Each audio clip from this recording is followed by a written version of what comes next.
വേഗത്തിലൊരു തിരുവചന ഭാഗത്തേക്ക് നിങ്ങളുടെ ശ്രദ്ധയെ തിരിക്കാം. യോഹന്നാന്റെ സുവിശേഷം 11-ാം അധ്യായം, അതിൻ്റെ 31, 32 വാക്യങ്ങൾ ആരെങ്കിലും ഒരാൾ വായിക്കാമോ? യോഹന്നാൻ 11, 31, 32. വീട്ടിൽ അവളോടുകൂടെ ഇരുന്ന് അവളെ ആശ്വസിപ്പിക്കുന്ന യഹൂദന്മാർ മറിയ വേഗം എഴുന്നേറ്റ് പോകുന്നത് കണ്ടിട്ട് അവൾ കല്ലറയ്ക്കൽ കരവാൻ പോകുന്നു എന്ന് വിചാരിച്ച് പിൻചെന്നു. യേശു ഇരിക്കുന്നിടത്ത് മറിയ എത്തി അവനെ കണ്ടിട്ട് അവന്റെ കാൽക്കൽ വീണു.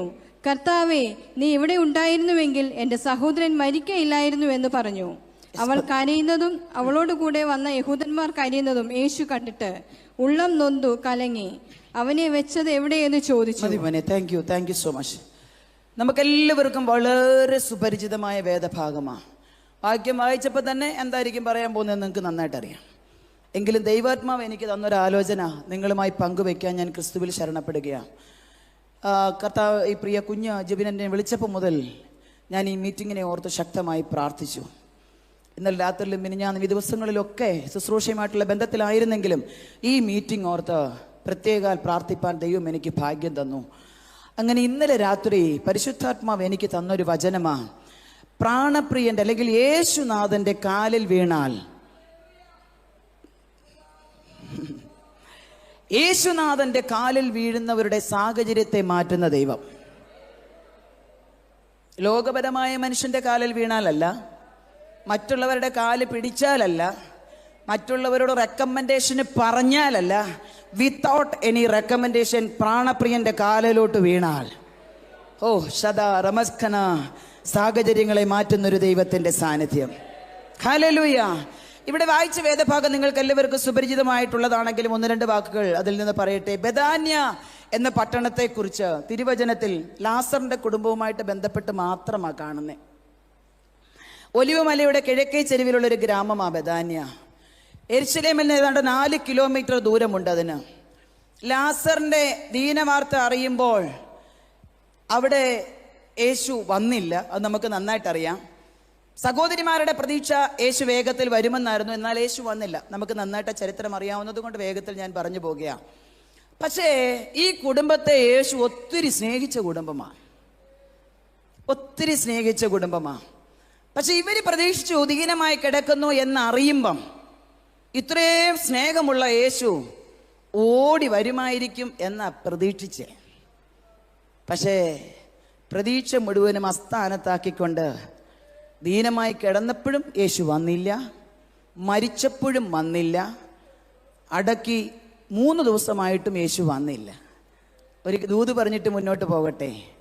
1 പ്രാർത്ഥിച്ചു, 2 പ്രാർത്ഥിച്ചു, 1 ഉപവസിച്ചു, 2 ഉപവസിച്ചു, എൻ്റെ അപ്പൻ വന്നില്ല, എൻ്റെ വിഷയത്തിന് മറുപടി തന്നില്ല എന്ന് പറഞ്ഞ് പ്രാർത്ഥന നിർത്തരുത്, വിശ്വാസം കുറയ്ക്കരുത്, പ്രതീക്ഷ കൈവെടിയരുത്. അപ്പൻ വരുന്നത് ലേറ്റായിട്ടാണ് വന്നതെങ്കിൽ അവൻ ചിലത് ചെയ്യാനാ വരുന്നേ.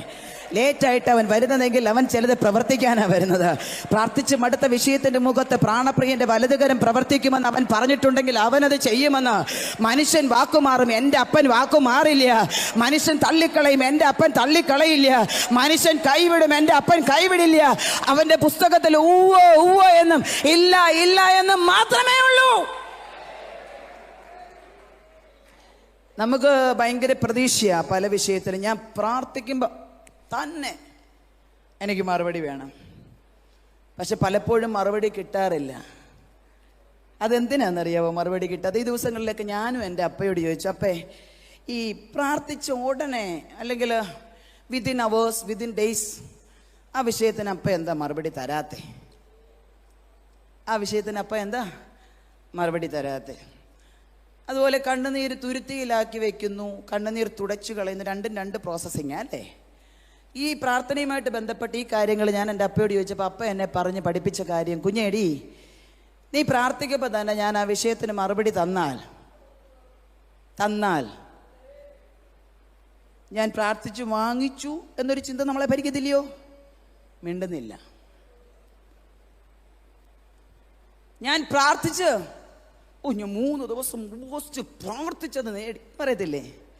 നിങ്ങൾ പറയത്തില്ലായിരിക്കും, ഞാൻ പണ്ട് പറഞ്ഞിട്ടുണ്ട്. പക്ഷെ ദൈവം തൻ്റെ മഹത്വം ആർക്കും വിട്ടുകൊടുക്കാൻ ആഗ്രഹിക്കുന്ന ദൈവമല്ല. 1. രണ്ടാമത്തെ കാര്യം പറയാം. പ്രാർത്ഥിക്കുന്ന വിഷയത്തിന് മറുപടി കർത്താവ് 2 വിധത്തിൽ തരും. 1, ഉടനെ തരും. ഉടനെ ആകാശത്തു നിന്ന് തീ ഇറങ്ങി. അയച്ചിട്ടില്ലയോ? പെട്ടെന്ന് ഒരു ഭൂകമ്പമുണ്ടായി. പെട്ടെന്ന് അറയിൽ ഒരു വെളിച്ചം ഉദിച്ചു. ഇതൊക്കെ ചില പ്രാർത്ഥനാ വിഷയങ്ങൾക്ക് സഡൻ ആക്ഷനാ. ചില പ്രാർത്ഥനാ വിഷയങ്ങൾക്ക് താമസിച്ചേ മറുപടി കിട്ടത്തുള്ളൂ. അതെന്തുകൊണ്ടാന്ന് ചിന്തിച്ചാൽ, എന്നെ ദൈവാത്മാവ് പഠിപ്പിച്ചൊരു കാര്യം ഞാൻ നിങ്ങളോട് പറയാം. ഈ താമസിച്ച് മറുപടി അല്ല വരുന്നത്, താമസിച്ച് പ്രവൃത്തിയാ വെളിപ്പെടുന്നേ. ഓ, നിങ്ങൾക്ക് മനസ്സിലായില്ലേ? താമസിച്ച് തരുന്ന മറുപടി അല്ല, താമസിച്ച് തന്റെ പ്രവൃത്തി അങ്ങോട്ട് വെളിപ്പെടുത്തി തരും. ഹല്ലേലൂയ! കരമുയർത്തി ദൈവത്തെ സ്തുതിക്ക്. ചില പ്രാർത്ഥനാ വിഷയങ്ങൾക്ക് മറുപടി വൈകുന്നതിന്റെ പിന്നിൽ ഒറ്റ റീസണേ ഉള്ളൂ. അവൻ മറുപടി പ്രവൃത്തിയിലൂടെ കാണിക്കാനായിട്ടാ. പ്രവൃത്തിയിലൂടെ കാണിക്കാൻ. നാളിതുവരെ പ്രാർത്ഥിച്ച് മടുത്ത് ഇനി ഞാൻ പ്രാർത്ഥിക്കില്ല എന്ന് പോലും തീരുമാനമെടുത്തിരിക്കുന്നവർ ഇതിന്റെ നടുവിലിരിപ്പുണ്ട്. അവരോട് ഞാനൊരു ദൂത് പറയാം: പ്രാർത്ഥന നിർത്തരുത്.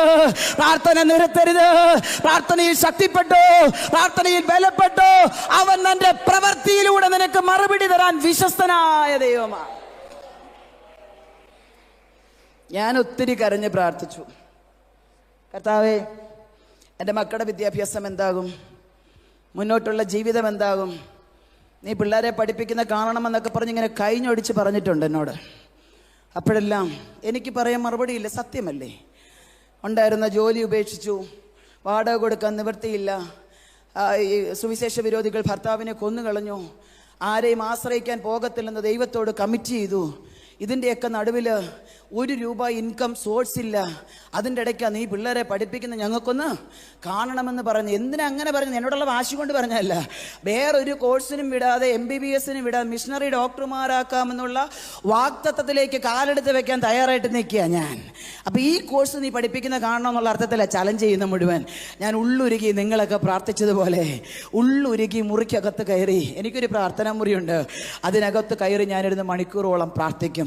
രാത്രി ഒന്നും ഉറങ്ങത്തില്ല, ഉറങ്ങാതിരുന്ന് പ്രാർത്ഥിക്കും, ഉറങ്ങാതിരുന്ന് ദൈവസന്നിധിയിൽ പ്രാർത്ഥിക്കും. എൻ്റെ മക്കളുടെ കൂടെയുണ്ട്, അവരും ഞാനും കൂടെ ടൈം ടേബിൾ എഴുതി വെച്ച് പ്രാർത്ഥിക്കും.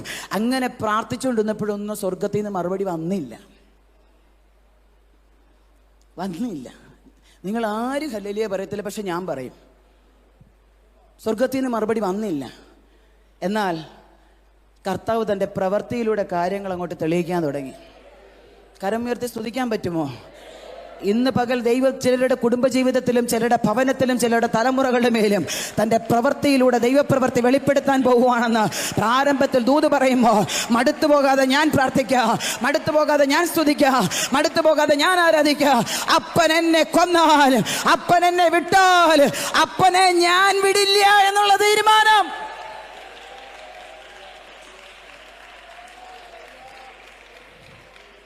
ഞാൻ എൻ്റെ അപ്പായോട് പറഞ്ഞേ, അപ്പാ, ഒത്തിരി കാര്യങ്ങൾ, സങ്കടങ്ങൾ പറഞ്ഞു ഞാൻ അങ്ങയോട്.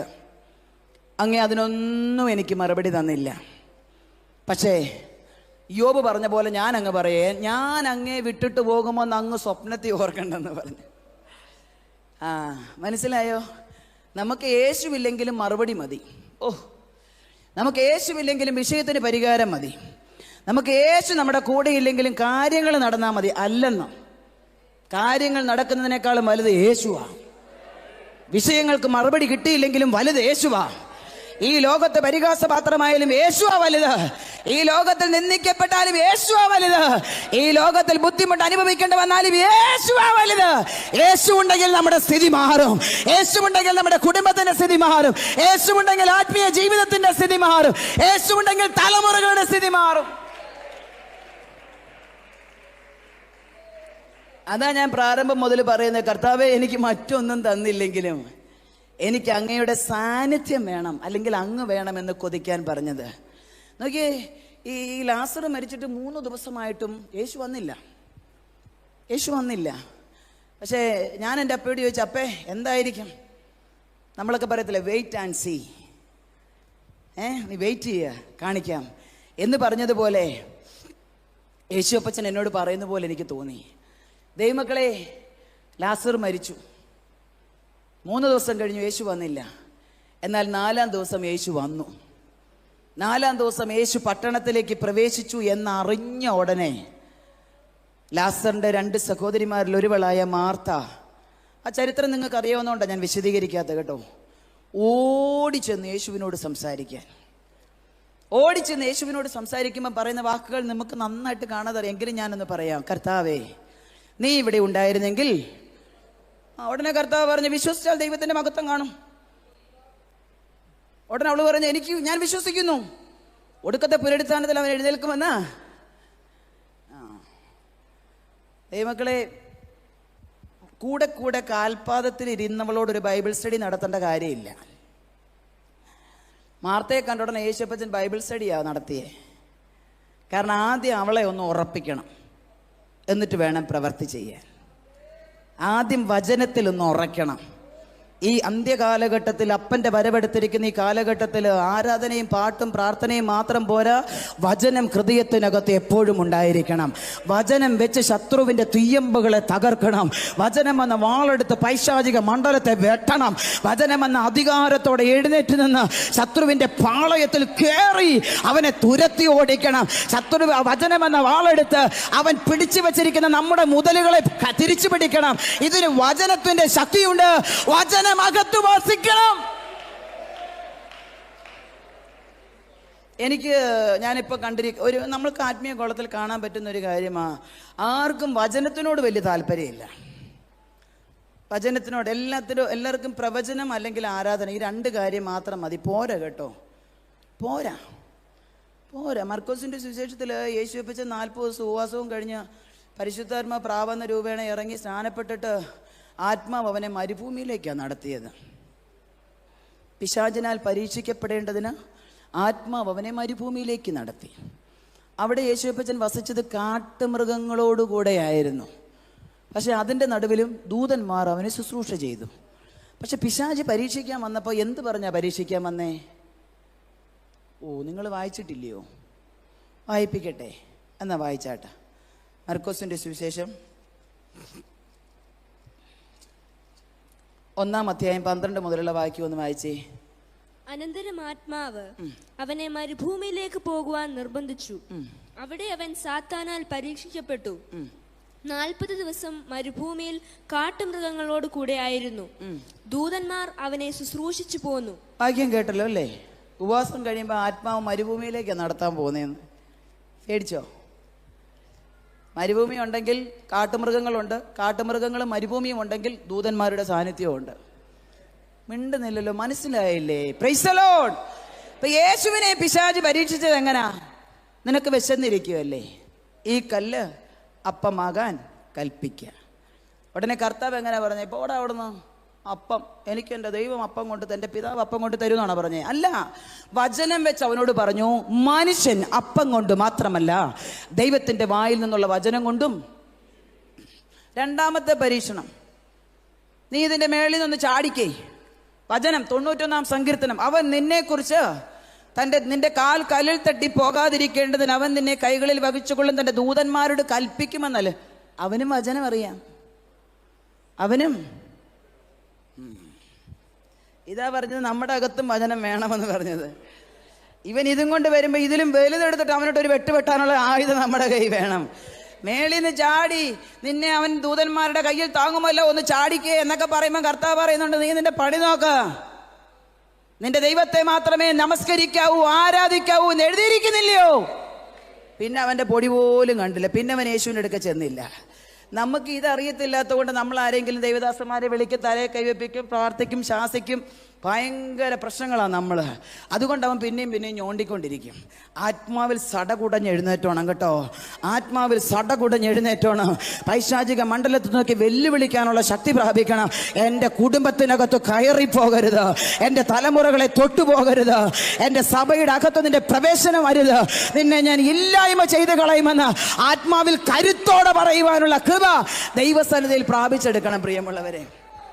Price the Lord. നമ്മുടെ നാവിന്മേലൊരു അധികാരമുണ്ട്, നമ്മുടെ നാവിന്മേലൊരു അധികാരമുണ്ട്. നമ്മളതെടുത്ത് പ്രയോഗിക്കാൻ തയ്യാറായാൽ മതി.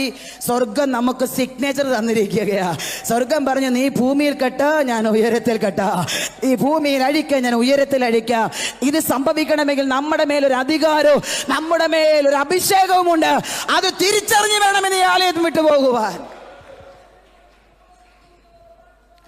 മാർത്ത ചെന്നു, മാർത്തയോട് ബൈബിൾ സ്റ്റഡിയൊക്കെ പറഞ്ഞു. മാർത്ത തിരിച്ചു പറഞ്ഞു, കർത്താവ് പറഞ്ഞു, നീ ഒടുക്കത്തെ പുനരുത്ഥാനത്തിൽ അവൻ ഉയർത്തെഴുന്നേൽക്കുമെന്ന് എനിക്കറിയാമെന്ന് പറഞ്ഞപ്പോഴത്തേക്ക് പറഞ്ഞടി കുഞ്ഞെ, അങ്ങനെയല്ല, ഞാൻ തന്നെയാ പുനരുത്ഥാനവും ജീവനും, എന്നിൽ വിശ്വസിക്കുന്നവൻ മരിച്ചാലും ജീവിക്കും എന്ന് പറഞ്ഞപ്പോൾ ഒരൊറ്റ വിടൽ വിട്ടു. ഓടിച്ചെന്ന് മറിയോട് പറഞ്ഞു, ഗുരു വന്നിട്ടുണ്ട്, നിന്നെ വിളിക്കുന്നു. എൻ്റെ വിഷയം അതൊന്നും അല്ലെങ്കിലും ചരിത്രം ചെറുതായിട്ട് ഞാനൊന്ന് പറഞ്ഞതേ ഉള്ളൂ. എന്നോട് ദൈവാത്മാവ് പറഞ്ഞ ദൂതിലേക്ക് ഞാൻ വരിക. മറിയോട് ചെന്ന് പറഞ്ഞു, ഗുരു വന്നിട്ടുണ്ട്, നിന്നെ വിളിക്കുന്നു. സ്വകാര്യമായി വിളിച്ചിട്ടെന്നാ പറഞ്ഞല്ലേ, സ്വകാര്യമായി. അപ്പോൾ ഇവളുടെ കൂടെ 3-4 ദിവസമായിട്ട് കുറേ യഹൂദന്മാർ ഇരിപ്പുണ്ട് കരയാൻ മറിയയുടെ കൂടെ. അവർ കരഞ്ഞുകൊണ്ടും ആശ്വസിപ്പിച്ചുകൊണ്ടും, മറിയ കരയുമ്പോൾ ഒരു പക്ഷെങ്കിൽ അവർ കരയും, ഇല്ലെങ്കിൽ മറിയെ ആശ്വസിപ്പിച്ചൊക്കെ ഇവർ അടുത്തിരിക്കുകയാണ്. പക്ഷെ സ്വകാര്യമായി മാർത്ത മറിയെ വിളിച്ചിട്ട് പറഞ്ഞു, ഗുരു വന്നിട്ടുണ്ടെന്ന് പറഞ്ഞപ്പം മറിയ ഇരുന്നിടത്തുനിന്ന് ചാടി എഴുന്നേറ്റു. മറിയ ഇരുന്നിടത്തുനിന്ന്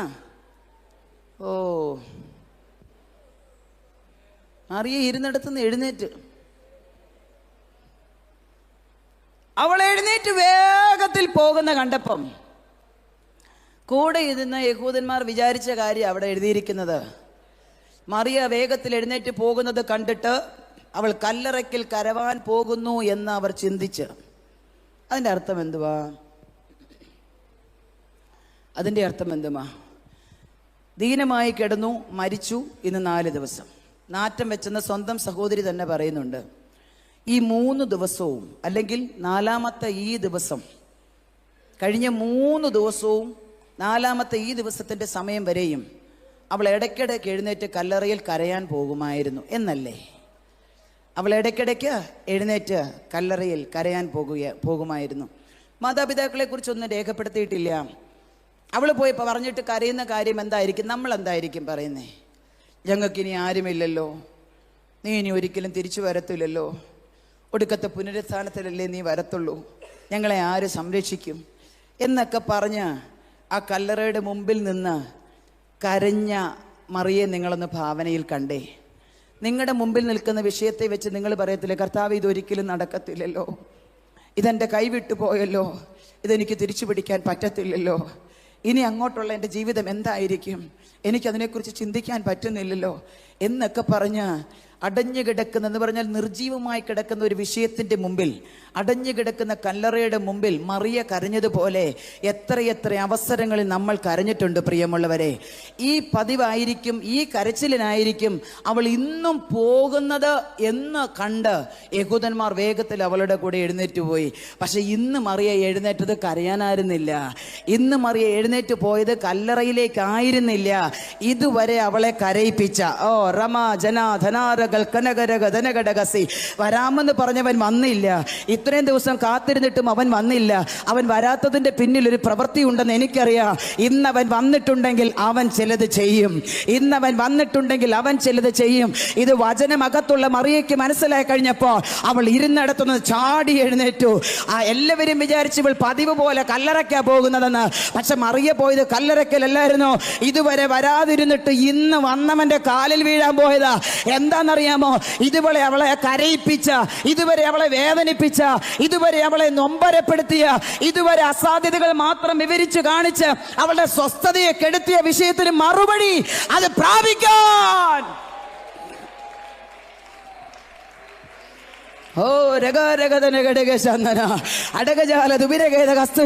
നാളിതുവരെ നിന്റെ വിഷയത്തിന് മറുപടി കിട്ടിയിട്ടില്ലേ? നീ ഇരിക്കുന്ന സ്ഥലത്ത് നിന്ന് എഴുന്നേൽക്കാൻ തയ്യാറാകാമോ? നീ ഒന്ന് എഴുന്നേൽക്കാൻ തയ്യാറാകാമോ? ആ കരച്ചിലിൽ നിന്ന്, ആ വേദനയിൽ നിന്ന്, ആ നൊമ്പരത്തിൽ നിന്ന്, ആ സാഹചര്യത്തിൽ നിന്ന് ഇന്ന് പകലൊന്ന് എഴുന്നേറ്റാ ഞാൻ ആത്മാവിൽ പറയൂ, നിന്റെ വിഷയത്തിന് മറുപടി സ്വർഗം തന്നിരിക്കും.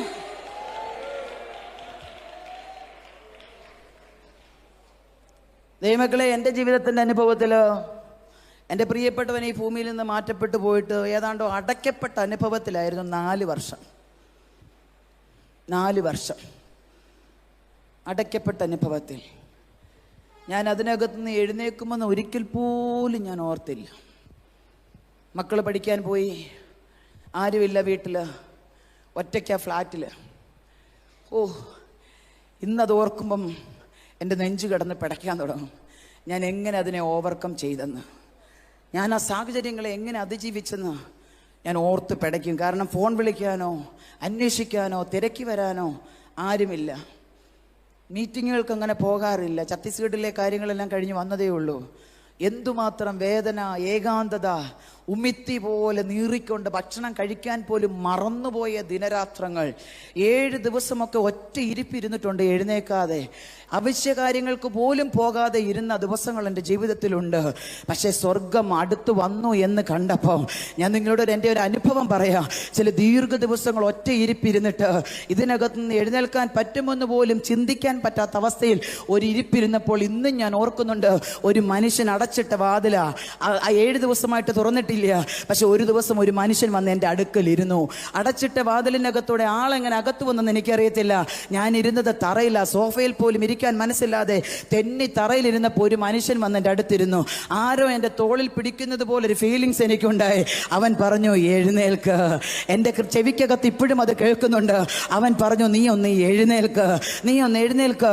അന്ന് എന്നെ ആരോ പിടിച്ചെഴുന്നേൽപ്പിക്കുന്നത് പോലെ എഴുന്നേൽപ്പ. പിന്നെ ഇന്ന് വരെ ഇരുന്നിട്ടില്ല.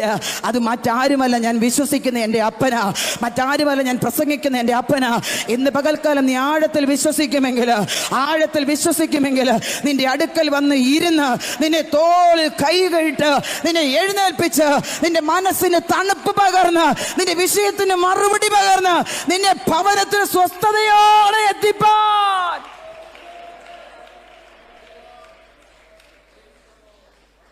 ഒറ്റയ്ക്കുള്ള യാത്രയല്ലേ, ഒറ്റയ്ക്കുള്ള സഞ്ചാരവും ഒറ്റയ്ക്കുള്ള ട്രാവലിംഗ് ഒക്കെയാ. ഇപ്പോഴും ചിലപ്പോഴൊക്കെ ഞാൻ ഓർക്കും, അതുപോലെ എന്നെ ഒന്ന് ചേർത്ത് പിടിച്ചിരുന്നെങ്കിൽ. Price the Lord. ഇടയ്ക്കിടയ്ക്ക് അതോർത്ത്, അന്ന് എന്നെ പിടിച്ചതോർത്ത് ഞാൻ ഇന്ന് സന്തോഷത്തോടെ കരയാറുണ്ട്.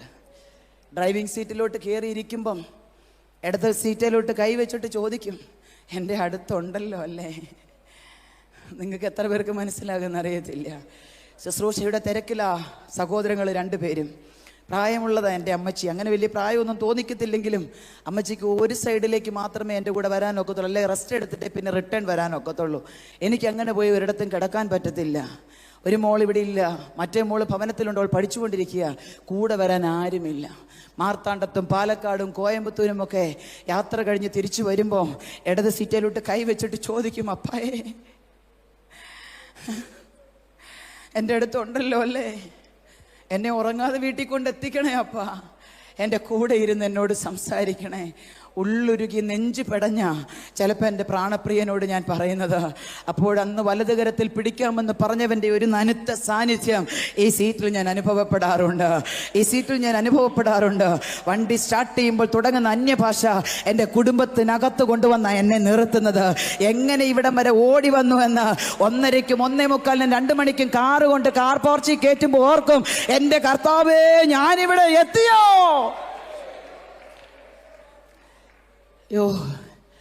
ഞാൻ കർത്താവിൻ്റെ ദാസൻ വെളിയിൽ നിന്ന് സംസാരിച്ചപ്പോൾ ഞാൻ പറഞ്ഞു, ഇത്ര നല്ല അപ്പയെ വേറെ ആർക്ക് കിട്ടുമെന്ന്. ഇത്ര നല്ല അപ്പയെ വേറെ ആർക്ക് കിട്ടും? ആ അപ്പ എൻ്റെ കൂടെ ഉണ്ടെന്ന് തൻ്റെ ഇടമുള്ളവർ കൈപൊക്കി ദൈവത്തെ ഒന്ന് മഹത്വപ്പെടുത്താമോ? ആ അപ്പ എൻ്റെ കൂടെയുണ്ട്. അവനാ എന്നെ ഇവിടം വരെ കൊണ്ടുവന്നത്, അവനാ എൻ്റെ കയ്യിൽ പിടിച്ചിരിക്കുന്നത്, അവനാ എന്നെ മുന്നോട്ട് നടത്തുന്നത്, അവനാണ് എൻ്റെ ജീവിതത്തിൻ്റെ മുന്നോട്ടുള്ള ഓട്ടത്തിനുള്ള പ്രേരണ. അവനില്ലെങ്കിൽ ഞാനില്ല എന്ന് പറയാൻ കരുത്തുള്ള ദൈവമക്കൾ.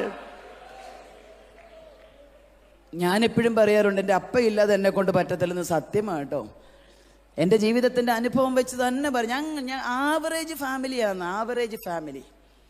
എനിക്കറിയാം, നിങ്ങൾക്ക് പലർക്കും എൻ്റെ സാക്ഷ്യം അറിയാം. ഇടുക്കി ജില്ലയിൽ ഹെലിബറിയ എന്ന് പറഞ്ഞൊരു തേയിലത്തോട്ടത്തിൽ കൊളുന്ത് നുള്ളുന്ന ഒരമ്മയുടെയും ആ നുള്ളി വെക്കുന്ന കൊളുന്ത് ചാക്കിൽ കയറ്റി റോഡിൽ വെക്കുമ്പം അത് വണ്ടിയെ കയറ്റി ഫാക്ടറി കൊണ്ടെത്തിക്കുന്ന ട്രാക്ടർ ഡ്രൈവറായ ഒരപ്പൻ്റെ മൂത്ത മോളാണ് ഞാൻ. എൻ്റെ അമ്മ ഇന്ന് എൻ്റെ കൂടെ വന്നിട്ടുണ്ട്. ഞാൻ പറഞ്ഞ അമ്മച്ചി വരാൻ പറഞ്ഞെന്ന്. ഇന്ന് എൻ്റെ അമ്മ എൻ്റെ കൂടെ വന്നിട്ടുണ്ട്. എൻ്റെ അമ്മ ഈ യേശുവിനെ റോമൻ കാത്തലിക് ബാക്ക്ഗ്രൗണ്ടിൽ നിന്ന് ആദ്യമായി അപ്പനെ രുചിച്ചറിഞ്ഞു. അതറിഞ്ഞത് എങ്ങനെയാണെന്നറിയാമോ? ശ്വാസമെടുക്കാൻ തത്രപ്പാട് കഴിക്കുകയാണ്, ആസ്മാരോഗിയാണ്. ഒരു ശ്വാസം നന്നായി എടുക്കാൻ പറ്റിയിരുന്നെങ്കിൽ എന്ന് കൊതിയോടെ കാത്തിരുന്ന് കൈ രണ്ടും 2 സൈഡിൽ കുത്തിവെച്ച് വെള്ളം ഒഴുകി പോകുന്ന, ഞങ്ങൾ താമസിക്കുന്ന വീടിൻ്റെ തൊട്ടുമുറ്റത്ത് വെള്ളം ഒഴുകി പോകുന്ന വലിയൊരു കാനയുണ്ട്, ഒരു ഓടയുണ്ട്. അതിൻ്റെ സൈഡിൽ കുത്തിയിരുന്ന് ശ്വാസം എടുക്കാൻ തത്രപ്പാട് കഴിഞ്ഞ് ആഞ്ഞു വലിച്ചപ്പോൾ കവലയിൽ നിന്നൊരു പാസ്റ്റർ പ്രസംഗിക്കുകയാ, ഇന്ന് നീ മരിച്ചാൽ നിന്റെ നിത്യത എവിടെയാ? ഇന്ന് നീ ഭൂമി വിട്ടു പോയാൽ നിന്റെ നിത്യത എവിടെയാ? ആ ചോദ്യം കേട്ടുകൊണ്ട് എൻ്റെ അമ്മ പറഞ്ഞു, കൈകാട്ടി വിളിച്ചിട്ട് പറഞ്ഞു, ഈ യേശുവിനെ കുറിച്ച് പറയാൻ. യേശുവിനെ കുറിച്ച് കേട്ട് കഴിഞ്ഞപ്പോൾ പറഞ്ഞു, ഇനി എനിക്ക് കൂടുതൽ ജീവിതമില്ലെന്ന് എനിക്ക് നന്നായിട്ടറിയാം, പക്ഷെ എനിക്ക് സ്വർഗത്തിൽ പോകണം, അതുകൊണ്ട് ഈ യേശുവിനെ എനിക്ക് വേണമെന്ന് പറഞ്ഞു. അന്ന് ആ യേശുവിനെ അമ്മ സ്വീകരിച്ചു.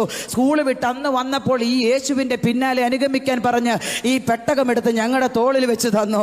അന്ന് മുതൽ ഇത് ചുമക്കാൻ തുടങ്ങിയതാ.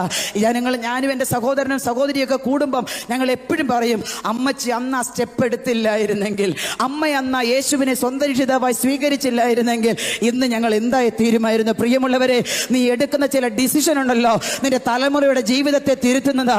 നീ എടുക്കുന്ന ചില തീരുമാനമുണ്ടല്ലോ, നിന്റെ തലമുറയുടെ ജീവിതത്തെ തിരിക്കുന്നതാ. നീ എടുക്കുന്ന ചില ഡിസിഷൻസ് ഉണ്ടല്ലോ, നിന്റെ കുടുംബത്തിന്റെ ഗതിയെ മാറ്റുന്നതാ. സീസൺ ഇന്ന് പകൽക്കാലം ദൈവം മാറ്റുന്നതാ. അവനെ വിശ്വസിച്ച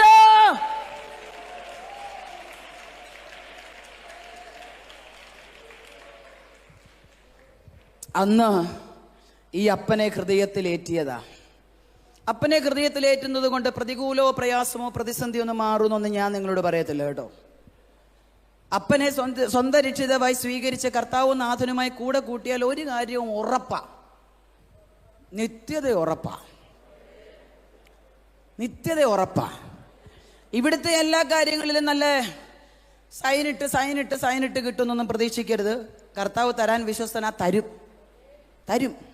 തരൂന്നേ. കർത്താവ് നമ്മുടെ മുഖത്തേക്ക് ആദരിക്കാതിരിക്കുമോ? കർത്താവ് കൂടെ വരാതിരിക്കുമോ? സത്യമായി വിളിച്ചപേക്ഷിക്കുന്നവർക്ക് സമീപസ്ഥനായ ദൈവം അല്ലയോ നമ്മുടെ ദൈവം?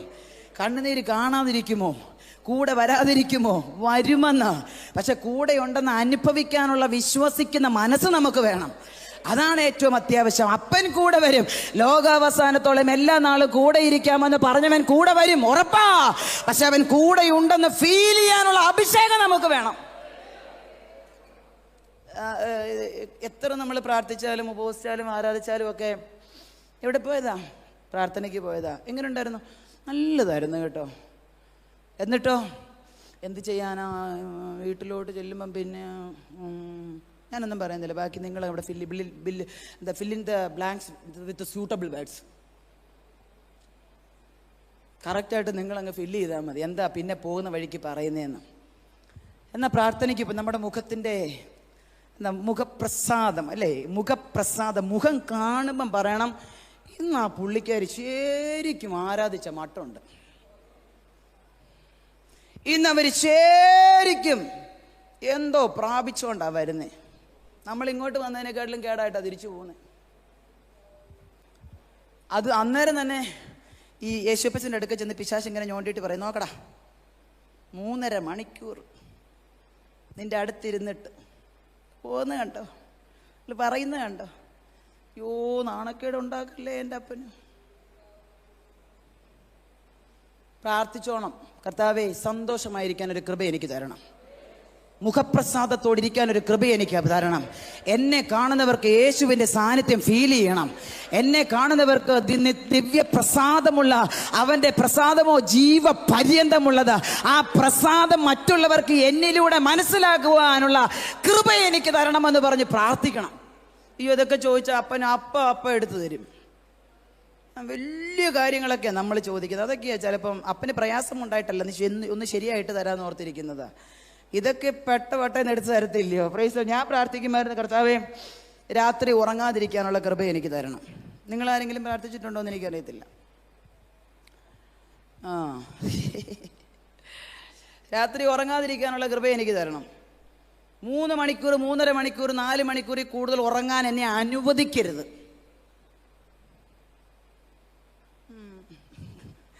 എനിക്ക് നിങ്ങളുടെയൊക്കെ മുഖം കാണുമ്പോൾ ഒന്ന് നിർത്താമോ എന്നുള്ള ചോദ്യം പോലെ അത് ഫീൽ ചെയ്യുക. ആ സ്വർഗത്തിൽ പോകണമെങ്കിൽ മതി. രാത്രി മുഴുവൻ എന്താ പറയുന്നത്, മുക്കറയിട്ട് കിടന്ന് ഉറങ്ങിക്കിടക്കുമ്പോൾ തലമുറയെ പിശാച് വന്ന് അടിച്ചോണ്ട് പോവുകയും ചെയ്യും. നേരം വെളുത്ത് നെഞ്ചത്തിട്ട് കൈയിട്ട് അടിച്ച് അങ്ങനെയൊന്നും കരഞ്ഞിട്ട് കാര്യമൊന്നുമില്ല. നമ്മൾ ഉറങ്ങുമ്പോഴാണ് പൈശാചിക മണ്ഡലം ഉണരുന്നത്. നമ്മൾ ഉറങ്ങുമ്പോഴാണ് അവൻ നമ്മുടെ പലതിനെ നോട്ടമിടുന്നത്. നമ്മൾ ഉറങ്ങുമ്പോഴാണ്. തെളിവ് ഞാൻ പറയാം. ഈ ശലോമോൻ്റെ കാലത്ത് 2 സഹോദരിമാരുണ്ടായിരുന്നു. അവർ 2 പേരും കിടന്ന് ഉറങ്ങി വൈകിട്ട്. ഒരുത്തി ഉറക്കത്തിൻ്റെ മൂപ്പ് കൊണ്ട് കൊച്ചിൻ്റെ ദമ്മേഹത്ത് കയറി കിടന്നു. കൊച്ചു വത്തുപോയി. പിറ്റേ ദിവസം ആയപ്പോഴത്തേക്ക് കൊച്ചിനെ കിടന്ന് കടിപിടി വലിയായി. ഏറ്റവും ഒടുവിൽ ശലോമോൻ പറഞ്ഞു വാള് കൊണ്ടുപോകാൻ വെട്ട അങ്ങനെയൊക്കെ പറഞ്ഞു കഴിഞ്ഞപ്പോഴത്തേക്ക് കൊച്ചിൻ്റെ യഥാർത്ഥ അമ്മ പറഞ്ഞു, അയ്യോ എനിക്ക് കിട്ടിയില്ലെങ്കിലും കുഴപ്പമില്ല, അവൾക്ക് കൊടുത്തേ, പക്ഷെ എൻ്റെ കുഞ്ഞിനെ കൊല്ലരുത്. ഇതെപ്പോഴാണ് സംഭവിച്ചേ? മിണ്ടുന്നില്ലല്ലോ നിങ്ങളാരും. എല്ലാവരും കണക്കാ. സഹോദരന്മാരും അത്. സഹോദരിമാരെ പറഞ്ഞുകൊണ്ട് അവർ ചിരിക്കുന്നു അപ്പുറത്ത് മാറിയിരുന്ന്. ദൈവമക്കളെ, ഞാനൊരു കാര്യം ഈ കാലഘട്ടത്തിൻ്റെ പോക്ക് വെച്ച് പോകുമ്പോൾ ഞാനൊരു കാര്യം നിങ്ങളോട് പറയാം. ആത്മാർത്ഥമായിട്ടാണ് പറയുന്നത്. ഏത് സാഹചര്യത്തിലും ഉണർന്നിരുന്ന് പ്രാർത്ഥിപ്പാൻ ഒരു കരുത്ത് ദൈവസന്നിധിയിൽ നമ്മൾ പ്രാപിക്കണം. നമ്മുടെ ഉറക്കത്തിൽ പൈശാചികൻ വന്ന് നമ്മുടെ എന്തൊക്കെയാ അടിച്ചുകൊണ്ട് പോകുന്നത്, ഏതൊക്കെ നന്മയാ, തലമുറയാ, കുടുംബമാ, സമാധാനമാ, കുടുംബ ബന്ധങ്ങളാ അടിച്ചുകൊണ്ട് പോകുന്നത് പറയാനൊക്കത്തില്ല. എപ്പോഴും ഉണർന്നും പ്രാർത്ഥിച്ചു മിരിപ്പാനുള്ള കൃപ ഈ ദിവസങ്ങളിൽ നാം പ്രാപിക്കണം. പ്രാപിച്ചേ മതിയാകത്തുള്ളൂ. ഈ എൻ്റെ കർത്താവേ, കേരളത്തിൽ അലങ്ങേറുന്ന സംഭവങ്ങളെ കേട്ട് കഴിഞ്ഞാൽ എനിക്ക് യൗവനക്കാരായിട്ടുള്ള മക്കൾ, സ്കൂളിൽ പഠിക്കുന്ന മക്കളുള്ള മാതാപിതാക്കളെയും ആ കുഞ്ഞുങ്ങളെയും കാണുമ്പോൾ എനിക്ക് ഭയങ്കര സങ്കടമാണ്. എപ്പോഴാ എന്താ സംഭവിക്കുന്നേ എന്ന് പറയാൻ പറ്റത്തില്ലാത്തൊരവസ്ഥയിലേക്ക് കാലം മാറ്റപ്പെട്ടിരിക്കുക. കർത്താവിൻ്റെ പാദപീഠത്തെങ്കിൽ ഇരുന്നുകൊണ്ട് നല്ല അംശം തിരഞ്ഞെടുത്തോണം.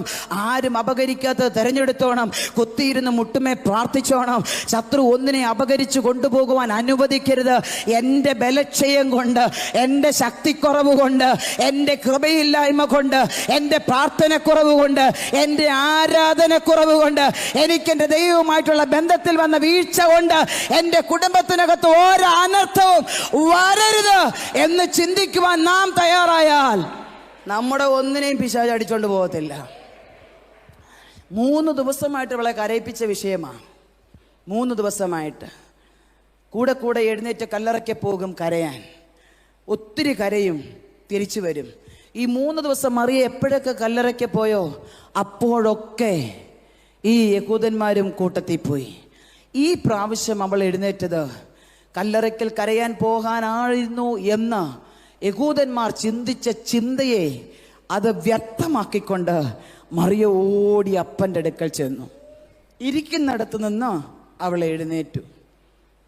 പലപ്പോഴും ഞാൻ നേരത്തെ പറഞ്ഞതുപോലെ എത്ര ആരാധിച്ചാലും, എത്ര പ്രാർത്ഥിച്ചാലും, എത്ര സ്തുതിച്ചാലും, എത്ര വാക്തത്വം കേട്ടാലും, എത്ര വചനം കേട്ടാലും വീണ്ടും പഴയ അവസ്ഥയിലേക്ക് തന്നെ നമ്മൾ ഇരിക്കുന്നേ. അങ്ങനെയല്ല കേട്ടോ.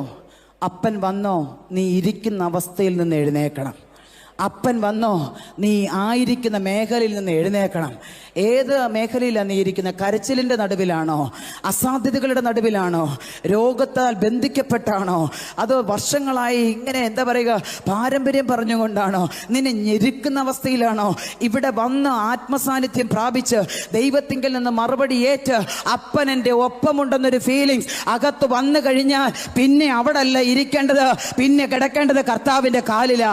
കർത്താവിൻ്റെ കാൽപാദപീഠത്തെങ്കിൽ വീണ് കിടക്കാൻ തയ്യാറായാൽ ഒരു കാര്യം ഞാൻ സ്പഷ്ടവും വ്യക്തമായും പറയാ, ഒരു മനുഷ്യന് നിങ്ങളെ പരാജയപ്പെടുത്തില്ല. അപ്പന്റെ കാലെ വീണ് കിടന്ന ഒരു വ്യക്തിക്ക് നിന്നെ പരാജയപ്പെടുത്താൻ പറ്റില്ല. ഒരു ശക്തിക്ക് നിന്നെ പരാജയപ്പെടുത്താൻ പറ്റില്ല. കാരണം എൻ്റെ നാഥൻ നിനക്ക് ചുറ്റും പട്ടാളമായി.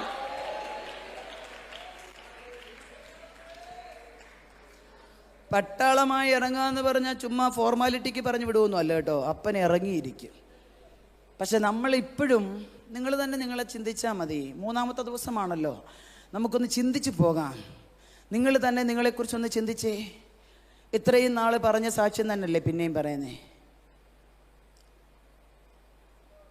ഇത്രയും നാളും എന്താണോ നമ്മൾ ഉരിയാടിക്കൊണ്ടിരുന്നത് അത് തന്നെയല്ലേ ഇപ്പോഴും പറയുന്നേ? നമ്മുടെ ഭാഷയ്ക്ക് മാറ്റം വന്നിട്ടുണ്ടോ? നമ്മുടെ ആരാധന ലെവലിന് മാറ്റം വന്നിട്ടുണ്ടോ? ദൈവത്തോടുള്ള സമീപനത്തിന് മാറ്റം വന്നിട്ടുണ്ടോ? ദൈവത്തോടുള്ള സ്നേഹത്തിന് മാറ്റം വന്നിട്ടുണ്ടോ? അപ്പനുമായൊരു അഭേദ്യമായ ബന്ധത്തിൽ വന്നിട്ടുണ്ടോ? ഏത് സമയത്തും അപ്പ എനിക്ക് അങ്ങ് വേണം എന്ന് പറയുന്ന ഒരു ഇൻറ്റിമസിയിലേക്ക് വന്നിട്ടുണ്ടോ? സമയം ഒത്തിരി അതിക്രമിച്ചു. അപ്പനോട് തുറന്നു പറയണം, മറ്റൊന്നുമില്ലെങ്കിലും എൻ്റെ അപ്പ എൻ്റെ കൂടെ വേണം. ദൈവമക്കളെ, ചില പർട്ടിക്കുലറായിട്ടുള്ള ചില കാര്യങ്ങൾ പറഞ്ഞാൽ ഞാൻ പല സ്ഥലത്തുനിന്നും അവഗണിക്കപ്പെട്ടിട്ടുള്ളത്. എൻ്റെ പ്രിയപ്പെട്ടവർ പലരും എന്നെ ബാധ്യതയെന്ന് പറഞ്ഞ് തള്ളിക്കളഞ്ഞ പല പ്രധാന വിഷയങ്ങളുണ്ട്. അപ്പോഴെല്ലാം ആ കാലിലോട്ട് ചെന്നങ്ങ് കെട്ടിപ്പിടിക്കും. പൊട്ടാ, ഞാൻ സമ്മതിക്കാം. അപ്പനുമായിട്ടുള്ള ബന്ധത്തിലും അപ്പനോടുള്ള എൻ്റെ വിശ്വാസത്തിലും ചില സമയത്ത് പൊട്ടിയ പോലെ ഞാൻ ചെയ്യുന്നേ. ഈ ബൈബിള് അടച്ച് നെഞ്ചത്തോട്ട് വെക്കും. എന്നിട്ട് ഞാൻ പറയും, ഞാൻ അങ്ങയുടെ കാലെ കെട്ടിപ്പിടിച്ചേക്കുക. ഇന്ന് രാത്രി എൻ്റെ അടുത്തൊന്ന് ഇറങ്ങി വരണം. ഇന്ന് രാത്രി കരഞ്ഞ് പ്രാർത്ഥിച്ചിട്ട് എത്ര നാളായി, കണ്ണൊന്ന് നനഞ്ഞിട്ട് എത്ര നാളായി. മാർത്ത പറഞ്ഞതുപോലെ, കർത്താവേ ഇന്ന് ഞങ്ങളെ അനുഗ്രഹിക്കണം, ഇന്ന് ഞങ്ങളുടെ കൂടെ വരണം, എൻ്റെ മോന് എൻ്റെ മോള്. ഇങ്ങനല്ലേ നമ്മൾ പ്രാർത്ഥിക്കുന്നേ? എൻ്റെ അപ്പ, അങ്ങേ കൂടാതെ എനിക്കൊന്നും ചെയ്യാൻ പറ്റത്തില്ല. ഈ ലോകത്ത് എന്നെ സ്നേഹിക്കാൻ ആരുമില്ല. എൻ്റെ അപ്പയുടെ സ്നേഹമാണ് എനിക്ക് ഏറ്റവും അത്യാവശ്യം എന്ന് പറഞ്ഞ് ആ കാലയിലൊന്ന് താഴ്മയോടെ കെട്ടിപ്പിടിക്കാൻ, ആ കാലയിലൊന്ന് വീണ് കിടക്കാൻ നമുക്ക് എത്ര പേർക്ക് കഴിയുന്നുണ്ട് പ്രിയമുള്ളവരെ? എത്ര പേർക്ക് കഴിയുന്നുണ്ട്? ഞാൻ ഒരു കാര്യം വ്യക്തമായും സ്പഷ്ടമായും പറയാം. നിത്യതയിൽ പോണോ പ്രാണപ്രിയനുമായ ഒരു അഭേദ്യമായ ബന്ധം വേണം. നമ്മുടെ മാൻ പവറോ മണി പവറോ മസിൽ പവറോ നിത്യതയിൽ കൊണ്ട് എത്തിക്കത്തില്ല. അവൻ നമ്മുടെ പാപങ്ങളെ തൻ്റെ മുമ്പിലും നമ്മുടെ അകൃത്യങ്ങളെ അവൻ്റെ മുഖപ്രകാശത്തിലും വെച്ചിരിക്കുന്നെന്നാണ് പറയുന്നത്. കർത്താവിനെ ഒളിച്ച് നമുക്കൊന്നും ചെയ്യാൻ പറ്റത്തില്ല. കർത്താവിനെ കൂടാതെ ഒന്നും ചെയ്യാനൊക്കത്തില്ല. കർത്താവിനെ ഒളിച്ച് നമുക്കൊന്നും ചെയ്യാനൊക്കത്തില്ല. അങ്ങനെയെങ്കിൽ ഈ മൂന്നാമത്തെ പകൽ നമുക്കൊന്ന് മടങ്ങി വന്നിട്ട് പറയാം, അപ്പാ ഞാൻ ആ ക്രൂശിൻ്റെ ചുവട്ടിലേക്കൊന്ന് അടുത്ത് വരികയാണ്. എനിക്ക് എൻ്റെ അപ്പനുമായി ഒരു അഭേദ്യമായ ബന്ധം ആവശ്യമുണ്ട്. പക്ഷെ ഇതുവരെ അതിനുള്ള മനസ്സോ അതിനുള്ള താല്പര്യവും എൻ്റെ അകത്തളത്തിൽ വന്നിട്ടില്ല. ഞാൻ എന്തൊക്കെയാണെന്നൊരു ഭാവം എന്നെ ഭരിക്കുന്നുണ്ടായിരുന്നു. പക്ഷെ ഇന്ന് എനിക്ക് മനസ്സിലായി, എൻ്റെ അപ്പയില്ലെങ്കിൽ എനിക്ക് ഒന്നും പറ്റത്തില്ലെന്ന്. ഒന്ന് കണ്ണുകളടച്ചൊന്ന് റിക്വസ്റ്റ് ചെയ്തേ. ഇന്ന് ഞാൻ പോകുമ്പോൾ ഒരപ്പൻ തൻ്റെ കുഞ്ഞിനെ പിടിച്ചോണ്ട് പോകുന്നത് പോലെ, ഒരപ്പൻ തൻ്റെ കുഞ്ഞിനെ കയ്യിൽ പിടിച്ചോണ്ട് പോകുന്നത് പോലെ എൻ്റെ പപ്പ എൻ്റെ കൂടെ ഒന്ന് വരാമോ? എൻ്റെ കൂടെ ഒന്ന് വരാമോ? കർത്താവ് കൂടെ വന്നാൽ പ്രിയമുള്ളവരെ, ഇതുവരെ നടക്കത്തില്ലെന്ന് പറഞ്ഞ ചിലത് നിന്റെ ജീവിതത്തിൽ നടക്കും. അപ്പൻ നിന്റെ കൂടെ വന്നാൽ ഇതുവരെ പറ്റത്തില്ലെന്ന് പറഞ്ഞ ചിലത് നിന്റെ ജീവിതത്തിൽ സാധിക്കും. അപ്പൻ നിന്റെ കൂടെ വന്നാൽ ഒരിക്കലും തുറക്കത്തില്ലെന്ന് പറഞ്ഞ് അടഞ്ഞുപോയ ചില വഴികൾ ദൈവം നിന്റെ മുമ്പിൽ തുറക്കും. ഒരിക്കലും സാധ്യമാകത്തില്ലെന്ന് പറഞ്ഞ ചില മെഡിക്കൽ സയൻസിന്റെ രേഖകൾ അപ്പൻ നിന്റെ കൂടെ വന്നാൽ തിരുത്തി എഴുതപ്പെടും. ആരും പറയണ്ട, ആരുടെ റെക്കമെൻഡേഷൻ വേണ്ട. അപ്പനൊപ്പമുണ്ടെങ്കിൽ ഇതൊക്കെ സംഭവിക്കുമെന്ന് ജീവിതത്തിന്റെ അനുഭവത്തിൽ നിന്ന് പ്രാഗൽഭ്യത്തോടെ ഈ ആലയത്തിന്റെ നടുവിൽ നിന്ന് വിളിച്ചു പറയാൻ എനിക്ക് തന്റെ ഇടം ദൈവമുണ്ട്.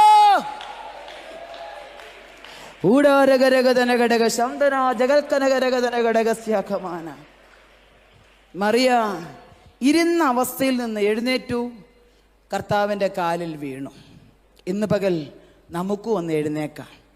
30 വർഷമായിട്ടുള്ള ആത്മീയ ജീവിതം, 25 വർഷമായിട്ടുള്ള അനുഭവ സമ്പത്ത്, അല്ല ഇതെല്ലാം മാറ്റിവെച്ചിട്ട് പറ, പപ്പായേ ഞാൻ ഈ അവസ്ഥയിൽ നിന്ന് എഴുന്നേറ്റ് ഇനി അങ്ങയുടെ കാലിലാണ് പിടിക്കാൻ പോന്നേ. ഞാൻ എത്ര രാത്രി, എനിക്കിന്ന് ചിന്തിക്കാൻ വയ്യ കേട്ടോ. ഭാരപ്പെടുത്തുന്ന വിഷയങ്ങൾ, ഒരിക്കലും മറുപടി കിട്ടാൻ സാധ്യതയില്ലാത്ത വിഷയങ്ങൾ.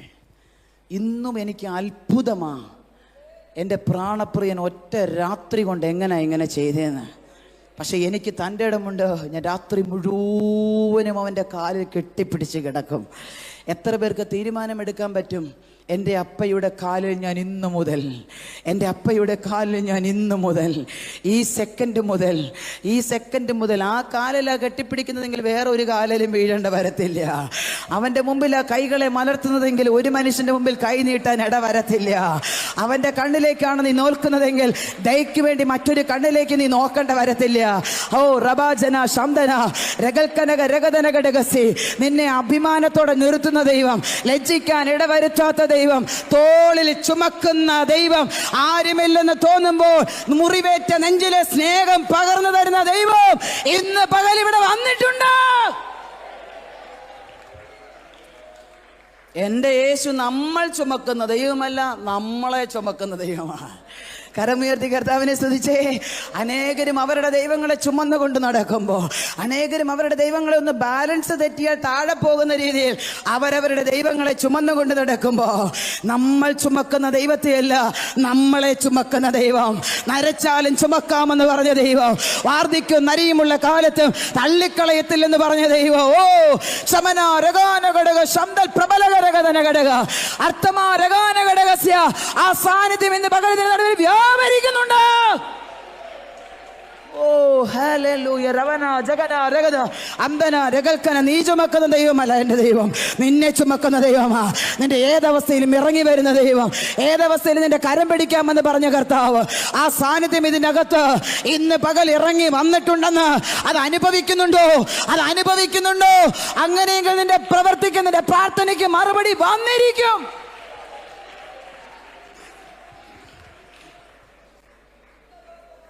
Price the Lord. ആയിരിക്കുന്ന അവസ്ഥയിൽ നിന്നോ എന്ന് എഴുന്നേറ്റ് പ്രാണപ്രിയന്റെ കാലിലോട്ടൊന്ന് വീണാൽ, ഓ ഹല്ലേലൂയ. പിന്നെ ചോദ്യവും പറച്ചിലും ഒന്നുമില്ല, ആക്ഷനാ. പിന്നെ ആക്ഷനാ. ഓ ശമരഗജനാഥന രമൽക്കന ജഗാന ഘടകസി. കാലിൽ വീണ് കിടന്ന് പ്രാർത്ഥിക്കുന്നവരെ ഉപേക്ഷിക്കാത്ത ദൈവം, അവൻ്റെ കാലിൽ വീണ് കിടന്നവരെ, കരയുന്നവരെ ഉപേക്ഷിക്കാത്ത ദൈവം.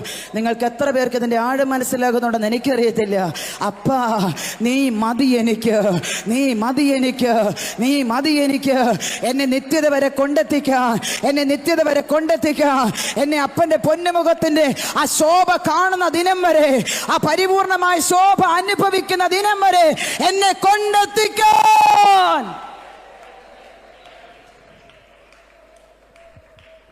ഉള്ളുരുകി പ്രാർത്ഥിക്കണം കേട്ടോ, ഉള്ളുരി പ്രാർത്ഥിക്കണം. കാഹളത്തിൻ്റെ ശബ്ദം കർണപുടങ്ങളിൽ പതിക്കാൻ സമയമായി. ഇതുവരെ പറഞ്ഞതുപോലെയല്ല ലോക സംഭവങ്ങൾ വിളിച്ചറിയിക്കുന്നത്. എൻ്റെ പ്രാണപ്രിയൻ നൂറ്റാണ്ടുകൾക്ക് മുമ്പ് പറഞ്ഞ പ്രവചനങ്ങൾ അക്ഷരാർത്ഥത്തിൽ നിറവേറിക്കൊണ്ടിരിക്കുകയാ. വെളിപ്പാട് പുസ്തകത്തിൽ ഒരു വചനം ഞാൻ ഉദ്ധരിച്ച് പറയാം. വിശുദ്ധൻ തന്നെ തന്നെ വിശുദ്ധീകരിക്കട്ടെ, നീതിമാൻ ഇനിയും തന്നെ തന്നെ നീതീകരിക്കട്ടെ, അഴുക്കാടുന്നവൻ ഇനി അഴുക്കാടിക്കോട്ടെ. പക്ഷേ വേഗം വരുന്നൊരു കർത്താവുണ്ട്. ഇന്ന് പകൽ അവനെയാണ് ലക്ഷ്യമെങ്കിൽ ബാക്കി എല്ലാം മാറ്റിവെച്ചിട്ട് പറ, എനിക്ക് അത് മതി, എനിക്ക് യേശു മതി. മറിയ കൂടിയിരുന്ന ചുറ്റും ചുറ്റും വട്ടത്തി ഇരുന്ന യഹൂദന്മാരുടെ നടുവിൽ നിന്ന് ചാടി എഴുന്നേറ്റു. എൻ്റെ ഭാഷയിൽ പറഞ്ഞ അവൾ കരച്ചിലിൻ്റെ നടുവിൽ നിന്ന് എഴുന്നേറ്റെന്ന് വേണം പറയാൻ. മറ്റൊരു ഭാഷ പറഞ്ഞ അവൻ അസാധ്യതകളെ നോക്കി ഇതുവരെ കരഞ്ഞു, അതിൻ്റെ നടുവിൽ നിന്ന് വിശ്വാസത്തോടെ എഴുന്നേറ്റു.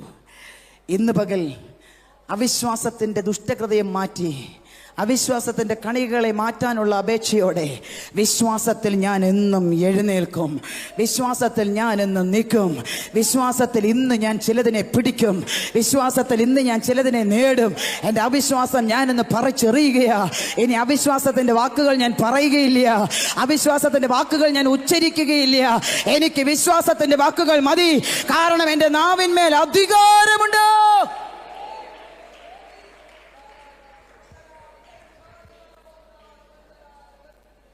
എന്നെയും എൻ്റെ മക്കളെയും നോക്കി ചലഞ്ച് ചെയ്ത പലരോടും ഞാൻ എൻ്റെ വാ തുറന്ന് പറയും, ഒന്നുമില്ല കേട്ടോ, മൊത്തം ശൂന്യതയാണ്.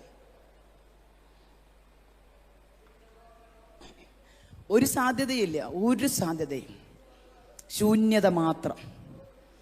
ഒരു പ്രതീക്ഷയ്ക്കും വകയില്ല.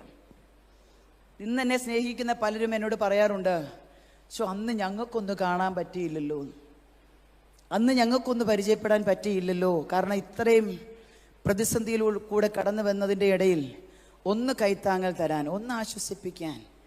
ഓ, ആരെയും കർത്താവ് അടുപ്പിക്കാഞ്ഞതാ, ആരെയും കർത്താവ് അടുപ്പിക്കാഞ്ഞതാ. ഞാൻ നേരത്തെ പറഞ്ഞ പോലെ തൻ്റെ മഹത്വം അവൻ ആർക്കും. ഇപ്പം ഞാൻ പറഞ്ഞു വരുന്ന വാക്കുകളിടയിൽ അവരുടെയൊക്കെ പേര് പറയേണ്ട വരത്തില്ലായിരുന്നോ? ഇല്ലയോ? അത് വരാതിരിക്കാൻ എൻ്റെ അപ്പ പറഞ്ഞു, ആരും അവളുടെ അടുക്ക പോകണ്ടെന്ന് പറഞ്ഞു.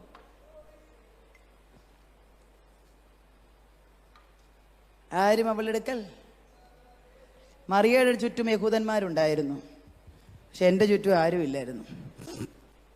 ചില സമയങ്ങളിൽ നമ്മളെ ഒറ്റക്കാക്കുന്നതിൻ്റെ പിന്നിൽ അപ്പയ്ക്ക് ഭയങ്കര പദ്ധതിയാണ് കേട്ടോ. ഞാൻ ഒറ്റയ്ക്കേ ഉള്ളൂ, എന്നെ മനസ്സിലാക്കാൻ ആരുമില്ല, എൻ്റെ കൈ പിടിക്കാൻ ആരുമില്ല, സഹായിക്കാൻ ആരുമില്ല, ചേർത്ത് പിടിക്കാൻ ആരുമില്ല എന്നൊക്കെ നമ്മൾ പറയുമ്പോഴേ, അങ്ങനെ ആക്കുന്നതിൻ്റെ പിന്നിൽ എൻ്റെ പപ്പയ്ക്കൊരു ഉദ്ദേശമുണ്ട്. അല്ലേലി അത്ര പോരെന്ന് എനിക്ക് മനസ്സിലായി, പിന്നെ ഞാൻ പറയുന്നില്ലോ ഒന്ന്. അല്ലേലി അത്ര പോരാ, കാരണം താങ്ങാൻ പറ്റത്തില്ലെന്നല്ലേ ആ അല്ലേലിയുടെ അർത്ഥം. പിന്നെ എന്നല്ലേ അതിൻ്റെ അർത്ഥം? അത് അനുഭവിക്കുമ്പോഴേ അറിയത്തുള്ളൂ, അതനുഭവിക്കുമ്പോഴേ അറിയത്തുള്ളൂ. ഇപ്പോഴോ അയ്യോ, എൻ്റെ അപ്പ എന്നെ കൊണ്ടുപോകുന്ന വിധങ്ങൾ. അച്ഛാ ഒരു ദിവസം വീട്ടിൽ ഇരിക്കാൻ നേരം എൻ്റെ മോള് പറഞ്ഞു, എൻ്റെ മമ്മിയെ കിട്ടണമെങ്കിൽ ഇനി വേറെ എവിടെയെങ്കിലും നോക്കേണ്ട വരുമെന്ന് പറഞ്ഞു. എൻ്റെ ആഗ്രഹവും അതാ. ഈ ന്യൂ ഇന്ത്യ ചർച്ച് ഓഫ് ഗോഡിൻ്റെ ഈ ലോകം വിട്ട് വിട പറഞ്ഞ കർത്താവിൻ്റെ ദാസൻ പാസ്റ്റർ വി എ തമ്പി പറയും, നീ ഇരുന്ന് തുരുമ്പിച്ച് തീരാതെ തേഞ്ഞങ്ങോട്ട് തീരും. ഈ അപ്പൻ്റെ നാമത്തെ പ്രതി ഇരുന്ന് തുരുമ്പിക്കാതെ. നിങ്ങളുടെ കർത്താവിൻ്റെ ദാസനൊന്നും ഒരു ദിവസം പോലും വീട്ടിലിരിക്കുന്നുണ്ടെന്ന് എനിക്ക് തോന്നുന്നില്ല, ഒരു ദിവസം പോലും. ഈ പ്രായത്തിലും ഞാൻ പറഞ്ഞതേ ഉള്ളൂ, ഒരു ദിവസം പോലും വീട്ടിലിരിക്കുന്നില്ലെന്നാണ് എനിക്ക് തോന്നുന്നത്. അയ്യോ, അങ്ങനെയെങ്കിലും ഞാനൊക്കെ പറന്ന് നടക്കണം. അല്ല, മനസ്സിലാവുന്നുണ്ടോ? 10:30 പ്രാർത്ഥന വെച്ചാൽ 11 മണിക്കേ നമ്മൾ വരത്തുള്ളൂ, അപ്പോഴാ തേഞ്ഞു തീരാൻ പോകുന്നേ. പ്രിയമുള്ളവരെ, കർത്താവിനെ സ്നേഹിച്ചാൽ പൂർണ്ണ മനസ്സോടെ സ്നേഹിക്കണം. കർത്താവിനെ ആരാധിച്ചാൽ പൂർണ്ണ ശക്തിയോടെ ആരാധിക്കണം. കർത്താവിനെ സ്തുതിച്ചാൽ മുഴുബലത്തോടെ സ്തുതിക്കണം, മുഴുബലത്തോടെ സ്തുതിക്കണം. കരമുയർത്തി സ്തുതിക്കാമെന്ന് പറഞ്ഞാൽ ചർച്ച് ബിൽഡിംഗ് കിലുകണം. Praise the Lord. അങ്ങനെ 10 അല്ലേലേ പറയുമ്പോൾ എല്ലാ കെട്ടും പൂട്ടും. പണ്ടൊക്കെ ഞങ്ങൾ ഹൈറേഞ്ചുകാരാണ്, ഇടുക്കിക്കാരാ ഞങ്ങളുടെയൊക്കെ ചർച്ച് ചാണകം മെഴുകിയ തറയായിരുന്നു. അച്ഛാ, അമ്മച്ചിക്കറിയാം ഒരു മനുഷ്യൻ്റെ പേര്, ചിന്നസ്വാമി എന്നോ മറ്റോ ഒരു അച്ചായൻ്റെ പേര്. പാസ്റ്ററെ, അദ്ദേഹം ഇരുന്ന് ആരാധിക്കുന്ന സ്ഥലത്ത് അദ്ദേഹത്തിൻ്റെ മുട്ടിൻ്റെ 2 മുട്ടിൻ്റെ ഭാഗം കുഴിഞ്ഞുക. മനസ്സിലായോ? അദ്ദേഹം ജമ്പ് ചെയ്ത് ആരാധിക്കുമ്പോൾ ഇരുന്നോണ്ട് ഈ മുട്ട് വന്ന് ഇടിച്ചിടിച്ച് ആ ചർച്ചിൻ്റെ ആ 2 ഭാഗം ഞാൻ കണ്ടിട്ടുണ്ട്. നമ്മളോ? നിങ്ങളെ ഞാൻ കുറ്റം പറയല്ല, ചൂടല്ലേ. ആരാധിച്ച വിടുതൽ ഉറപ്പെന്ന് പറഞ്ഞാൽ ഉറപ്പാ. എൻ്റെ നട്ടലിൻ്റെ L3, L4, L5 എന്ന് പറഞ്ഞ അസ്ഥികൾ നുറുങ്ങി പൊടിഞ്ഞ് ലക്ഷോറിലെ ഡോക്ടർമാർ എൻ്റെ ഹസ്ബൻഡിനോട് പറഞ്ഞു, ഈ വണ്ടി അധികം ഓടത്തില്ലെന്ന് പറഞ്ഞു. വലത് സൈഡ് ഫുള്ള് പാരലൈസായി 2 കൈയും കൊണ്ട് ഈ കാല് ഞാനിങ്ങനെ പൊക്കി വെച്ചുകൊണ്ട് നടന്നത്. അപ്പോഴും എവിടെ മീറ്റിങ്ങിന് പോയാലും ഞാൻ നിന്ന് ആരാധിക്കും. എനിക്ക് ഇരിക്കാനേ പ്രയാസമുള്ളൂ, നിൽക്കുന്നതിന് ഒരു പ്രയാസവുമില്ല. ജമ്പ് ചെയ്ത് ആരാധിക്കുമായിരുന്നു, ജമ്പ് ചെയ്ത് തുള്ളി മറിഞ്ഞ് ആരാധിക്കുമായിരുന്നു. ആ ആരാധനയുടെ അനന്തര ഫലം എന്നറിയാം, വിത്തൗട്ട് എനി ട്രീറ്റ്മെൻറ്റ് എൻ്റെ എല്ലുകളെ കർത്താവ് പുതുക്കി പണിതോ, എൻ്റെ അസ്ഥികൾക്ക് ദൈവം ബലം തന്നോ എന്ന് ഞാനിങ്ങനെ നിങ്ങളുടെ മുമ്പിൽ ആരാധിച്ചും കൊണ്ടും ചാടിയും മറിഞ്ഞ് നിൽക്കുന്നെങ്കിൽ അത് മനുഷ്യൻ്റെ കരവിരുതല്ല, മെഡിക്കൽ സയൻസിൻ്റെ കരുത്തല്ല, അലോപ്പതിയുടെയും ആയുർവേദത്തിൻ്റെയും ട്രീറ്റ്മെൻറ്റിൻ്റെ പകിട്ടല്ല, ഉയരത്തിൽ നിന്ന് എൻ്റെ അപ്പൻ്റെ ശക്തിയാണ്.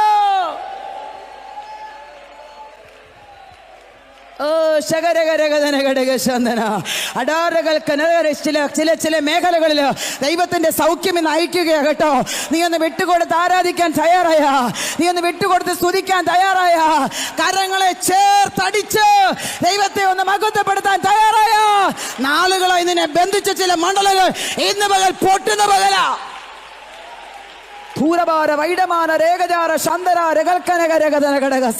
അസാധാരണമായ ഒരു ദൈവപകർച്ച, അസാധാരണമായ ഒരു ഹീലിംഗ്, അസാധാരണമായ ഒരു സൗഖ്യത്തിന്റെ കരം ചില മേഖലകളിൽ വ്യാപരിക്കുന്നത് ആത്മാവിനെ വ്യക്തമായി കാണിക്കുന്നുണ്ട്.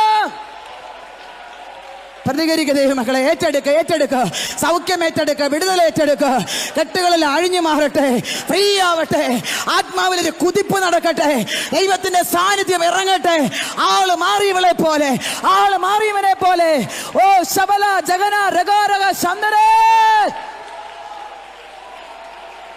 യെസ് ചില മണ്ഡലങ്ങൾ ദൈവത്തിന്റെ കരം വെക്കുകയാ. ചില പൈശാചിക മണ്ഡലങ്ങൾ പൊട്ടുകയാ. നാളുകളായി നിന്നെ ഒതുക്കിയ, നാളുകളായി നിന്നെ പിടിച്ചു വെച്ച, നാളുകളായി നിന്നെ എഴുന്നേൽക്കാൻ അനുവദിക്കാതെ ഇരുത്തിക്കളഞ്ഞ ഓ ശബൽ കനാജ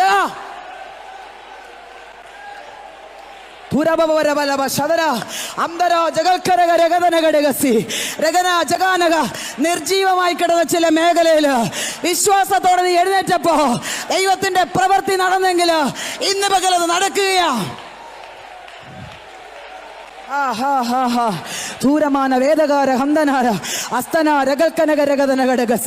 സൗഖ്യത്തിന്റെ കരം വ്യാപരിക്കട്ടെ, സൗഖ്യത്തിന്റെ കരം വ്യാപരിക്കട്ടെ.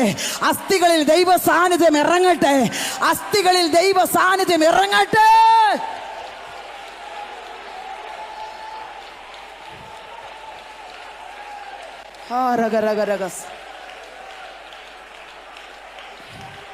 ദൂരാചാരഗദാനഗധാര വൈഡഗജാരഗദാനഗധാര ധീരം ജാനഗധാരഗദാന ശംദരവേദുന വൈഡമരഗനഗരഗസ്. പരിശുദ്ധാത്മാവിനോട് പറഞ്ഞൊരു ദൂത് ഞാൻ നിങ്ങളോട് പറയാം. എന്നെ കാണിച്ച ഒരു കാഴ്ച ഞാൻ പറയാം. നിന്നെ ഇരുത്തിക്കളയാൻ, നീ കിടക്ക് വിട്ട് എഴുന്നേൽക്കാതെ നിന്നെ ഇരുത്തിക്കളയാൻ വെല്ലുവിളിച്ചുകൊണ്ട് ചില നാളുകളെ നിന്നെ പിടിച്ചു വച്ചിരിക്കുന്ന ചില അസ്ഥിരോഗങ്ങൾ ഇന്ന് പകൽ യേശുവിന്റെ നാമത്തിൽ ബ്രേക്ക് ആകുക. ഇന്ന് പകൽ യേശുവിന്റെ നാമത്തിൽ ബ്രേക്ക് ചെയ്യുക. ഇന്ന് പകൽ യേശുവിന്റെ നാമത്തിൽ ഒരു അസാധാരണ ശക്തി.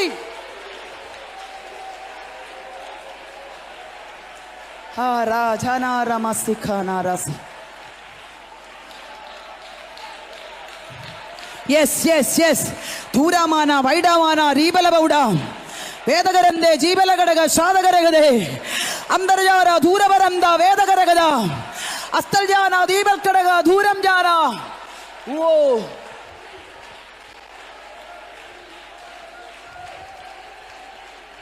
ഹോരഗജനാശനാരമസിഖാനാര നിർജീവമായി കിടന്നതാ, സാധ്യതയില്ലെന്ന് പറഞ്ഞതാ. പരിശുദ്ധാത്മാവിനോട് ഇങ്ങനെ പറയാൻ പറയുന്നു, ഓ 4th സ്റ്റേജായി, ഇനി നടക്കത്തില്ലെന്ന്. പക്ഷെ പരിശുദ്ധാത്മാവ് പറയുക, നീ ഒന്ന് വിശ്വാസത്തോടെ എഴുന്നേൽക്ക്. ഓ സകലതും ചെയ്യാൻ കരുത്തുള്ളവന്റെ കാലയിലൊന്ന് വീഴ്. അസാധ്യങ്ങൾ ഇന്ന് സാധ്യമാകാൻ പോകുക. നിന്റെ റിപ്പോർട്ട് ദൈവം കീറിക്കളഞ്ഞിട്ട്, ഓ റിപ്പോർട്ട് ദൈവം കീറിക്കളയും ഇന്ന് പകൽ.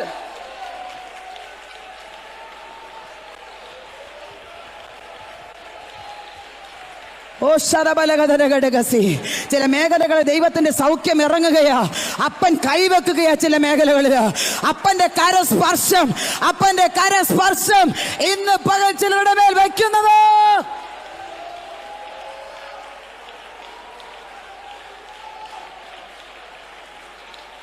ഓ രഗനഗരഗതനഗടക ശാന്തന. Praise the Lord. കരച്ചിലിന്റെ അനുഭവത്തിൽ നിന്ന് നീ ഒന്ന് എഴുന്നേറ്റ് നിർജീവമായി കിടക്കുന്ന മേഖലകളെ നോക്കി കരയാതെ എഴുന്നേറ്റ് കർത്താവിന്റെ കാലിലൊന്ന് വീഴ്. അവൻ ഇതുവരെ നിന്നെ കരയിപ്പിച്ചതിന് നിന്റെ കയ്യിലോട്ട് തരും.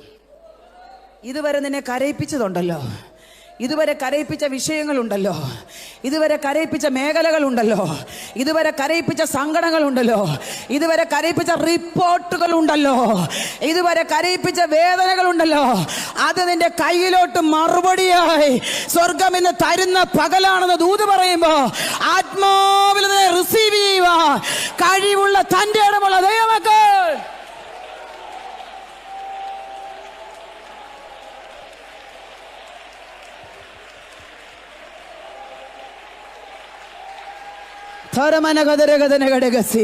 ദൈവത്തിന്റെ കാര്യം പ്രവർത്തിക്കട്ടെ.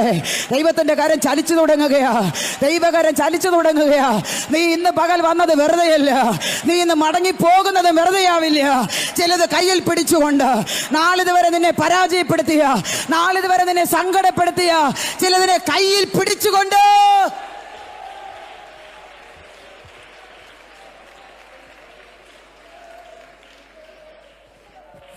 എന്നോട് ദൈവത്തിന്റെ ആത്മാവ് ശക്തമായി ദൂത് പറയാൻ പറഞ്ഞത് ഞാൻ കൈമാറുകയാണ്.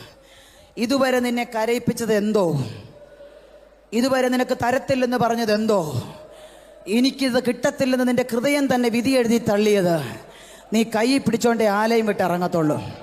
നീ കൈ പിടിച്ചോണ്ടേ ആലയം വിട്ട് ഇറങ്ങത്തുള്ളൂ. വിശ്വാസത്തോടെ ശക്തിയോടെ ദൂത് പറഞ്ഞ പരിശുദ്ധാത്മാവിനോട് ഇന്ന് പകലൊന്ന് പ്രതികരിക്കാൻ തയ്യാറായ ഞാൻ നിങ്ങൾക്ക് വാഗ്ദത്തം ചെയ്ത വിശ്വസ്തനായ ദൈവത്തെ സാക്ഷി നിർത്തി ദൈവം പറഞ്ഞ ദൂത് കൈമാറുക. നീ വെറുതെ പോവില്ല.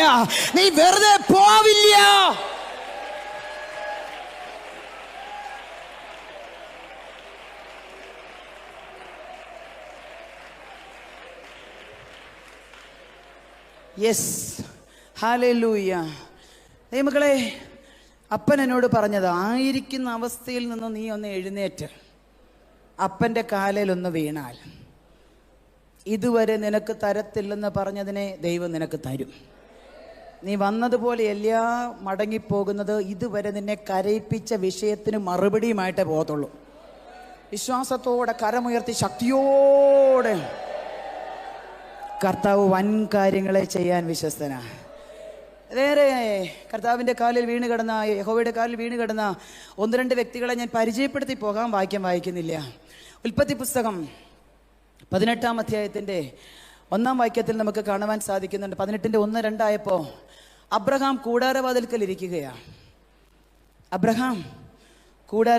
ഇരിക്കുകയാണ്. അപ്പം 3 പുരുഷന്മാർ അബ്രഹാമിൻ്റെ അടുക്കൽ വന്നു. അതിലൊന്ന് യഹോവ എന്നാണ് ചരിത്രകാരന്മാർ അഭിപ്രായപ്പെടുന്നത്. അങ്ങനെ തന്നെ നമുക്ക് മനസ്സിലാക്കാനും സാധിക്കും. 3 പുരുഷന്മാർ അബ്രഹാമിൻ്റെ അടുക്കൽ വന്നു. അബ്രഹാം വെളിയിൽ ഇരിക്കുകയായിരുന്നു. പക്ഷെ അദ്ദേഹം 99 വയസ്സുള്ള മനുഷ്യൻ എഴുന്നേറ്റ് നിലം വരെ കുനിഞ്ഞ് അവരെ നമസ്കരിച്ചിട്ട് അവരോട് പറഞ്ഞു, അശേഷം വെള്ളം കൊണ്ടുവന്ന് ഞാൻ നിങ്ങളുടെ കാലുകളെ ഒന്ന് കഴുകട്ടെ, എൻ്റെ അടുക്കലിരിപ്പീൻ, ഭക്ഷണം കഴിച്ചിട്ടേ പോകാവുള്ളൂ. എത്ര വയസ്സുള്ള മനുഷ്യനാ? എത്ര വയസ്സുള്ള മനുഷ്യനാ? അബ്രഹാമിന് എത്രാമത്തെ വയസ്സിലാ കുഞ്ഞിനെ കിട്ടിയത്? ഇത്ര ഉള്ളോ ഒച്ച? ചലഞ്ച് ചെയ്യും ഞാൻ നിങ്ങളോട്. മൈക്കില്ലാതെ ഞാൻ ഒരു അല്ലേലിയ പറയും, നിങ്ങൾ എല്ലാവരും കൂടെ ചേർന്ന് ഒരു അല്ലേലിയ പറയും. ആരുടെ കല്ലേലിയ ഉച്ചത്തേക്ക് കേൾക്കുന്നത് പറയണോ? വേണ്ട. എങ്കിൽ പറഞ്ഞ അബ്രഹാമിന് എത്രാമത്തെ വയസ്സിലാണ് കുഞ്ഞിനെ കിട്ടിയെന്ന്? 100-ാമത്തെ. അത്രയും മതി എനിക്ക്. 100-ാമത്തെ വയസ്സിൽ 99 വയസ്സുള്ള ആ മനുഷ്യൻ ഈ ദൂതന്മാരെ കണ്ട ഉടനെ അവിടെ അങ്ങനെ എഴുതിയിരിക്കുന്നത്, നിലം വരെ, അല്ല കർത്താവിനാസനെ, നിലം വരെ കുനിഞ്ഞ്. ചില സമയത്ത് കർത്താവ് നമ്മുടെ അടുക്കൽ വരുന്നത് എന്തിനാണെന്നറിയാമോ? എന്തിനാ വരുന്നതെന്നറിയാമോ? മിണ്ടുന്നില്ല.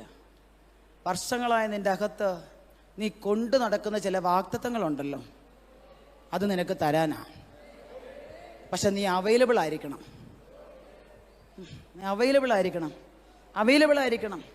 ആ മനുഷ്യൻ നിലം വരെ കുനിഞ്ഞ് ആ ദൂതന്മാരെ സൽക്കരിച്ചത് എങ്ങനെയാ? ആട്ടിൻതൊഴുത്തിൽ പോയി നല്ല അടിപൊളി ഒരു കാളക്കിടാവിനെ കൊണ്ടുവന്ന് പാകം ചെയ്തു. പാല്, വെണ്ണ, 3 ഇടങ്ങഴി മാവെടുത്ത് അപ്പം വേഗത്തിൽ സാറാമ്മയെ കൊണ്ട് അതെല്ലാം ഉണ്ടാക്കിച്ച് ഇതൊക്കെ പാകം ചെയ്ത് കുക്ക് ചെയ്ത് കൊണ്ടുവരാൻ എത്ര സമയമെടുക്കും? അതുവരെ ഇവർ വെയിറ്റ് ചെയ്യുക. നിങ്ങൾക്ക് എന്തെങ്കിലും മനസ്സിലാകുന്നുണ്ടോ? സ്വർഗത്തിൽ നിന്ന് ഇറങ്ങി വന്നവർ വാഗ്ദത്തത്തിൻ്റെ പൂർത്തീകരണം നിനക്ക് തരാൻ വേണ്ടി ഇറങ്ങി വന്ന് ഇരിക്കുകയാണ്. നിന്റെ യാഗത്തിൽ പ്രസാദിക്കാൻ, നീ അർപ്പിക്കുന്നതിൽ പ്രസാദിച്ചിട്ട് വേണം നിനക്ക് വാഗ്ദത്തം കയ്യിലോട്ട് തന്നുവിടാൻ. ഇന്ന് പകൽ എത്ര പേർക്ക് മനസ്സിലാകുന്നുണ്ടെന്ന് എനിക്കറിയത്തില്ല.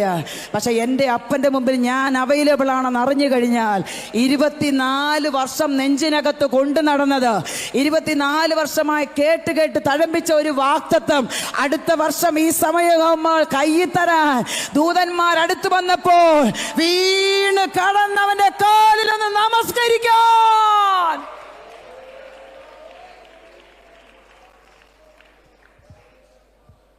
കർത്താവിൻ്റെ കാലിൽ വീണ മറിയ ഒരിക്കലും നടക്കത്തില്ലാത്ത ഒന്നിനെ കൈ പിടിച്ചോണ്ട് പോയി. ദൂതന്മാരുടെ കാലിൽ വീണ അബ്രഹാം 24 വർഷം നെഞ്ചിനകത്ത് കൊണ്ടു നടന്നത് പിറ്റേ വർഷം കയ്യിൽ വാങ്ങി. അല്ല, മനസ്സിലാവുന്നുണ്ടോ? കാലിൽ വീണ് കിടന്നാൽ ഒരു ഫോർമാലിറ്റിയും കൂടാതെ ആ കാലിലൊന്ന് കെട്ടിപ്പിടിച്ചാൽ പക്ഷെ ഇരിക്കുന്നിടത്തുനിന്ന് എഴുന്നേറ്റിട്ട് വേണം ചെയ്യാനായിട്ട്. നീ കൂടാരവാതിൽക്കൽ ഇരിക്കുന്നെങ്കിൽ വേഗത്തിൽ എഴുന്നേറ്റ് ദൂതന്മാരുടെ കാലിലോട്ടൊന്ന് വീഴ്. 24 വർഷം സംഭവിക്കത്തില്ലെന്ന് പറഞ്ഞത്, 24 വർഷം നടക്കത്തില്ലെന്ന് പറഞ്ഞത്, പ്രായമായെന്ന് പറഞ്ഞത്, സകലതും നഷ്ടപ്പെട്ടെന്ന് പറഞ്ഞത്, ശരീരം നിർജീവമായി എന്ന് പറഞ്ഞതിനെ അടുത്ത വർഷം വരുമ്പോൾ കയ്യിൽ തരാൻ നെഞ്ചിനകത്ത് കിടക്കുന്ന വാഗ്ദത്തങ്ങളെ കയ്യിൽ എന്തിക്കൊണ്ട് പ്രാർത്ഥിക്കുക. നെഞ്ചിനകത്ത് കേട്ടിരിക്കുന്ന വാഗ്ദത്തങ്ങളെ, ചെവി കൊണ്ട് കേട്ട വാഗ്ദത്തങ്ങളെ, ഹൃദയത്തിൽ കൊണ്ടു നടക്കുന്ന വാഗ്ദത്തങ്ങളെ കരങ്ങളിലോട്ട് നേന്തി ദൈവത്തിനെ ഒന്ന് ആരാധിക്കുക. നിന്റെ വാഗ്ദത്തം അടുത്ത വർഷം ഈ സമയമാകുന്നതിന് മുമ്പ് നിന്റെ കയ്യിൽ കൊണ്ടു തരാൻ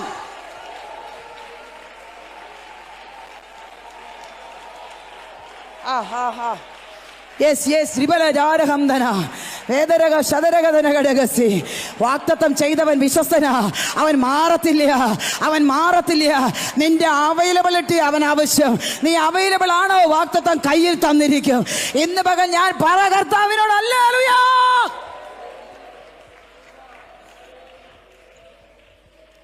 എൻ്റെ മക്കളെ മിഷണറി ഡോക്ടർമാരാക്കാം എന്നുള്ള കാര്യം ഏറ്റവും വലിയ വാഗ്ദത്തം പരിശുദ്ധാത്മാവ് കേട്ടോ, അത് നിങ്ങൾ മറക്കല്ല്. എന്നോട് എൻ്റെ അപ്പ പറഞ്ഞു, നിന്റെ മക്കളെ രണ്ടുപേരെയും മിഷണറി ഡോക്ടർമാരാക്കാം. അവർ ചെറുതായിരുന്നപ്പോൾ പറഞ്ഞതാ.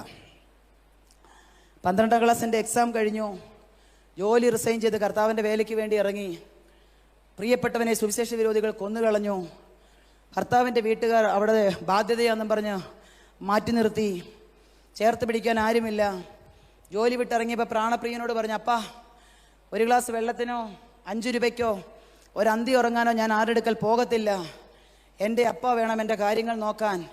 ഇതൊക്കെ പറഞ്ഞിരുന്നപ്പോഴാണ് പിള്ളേർ 12ാം ക്ലാസ് കഴിഞ്ഞ്.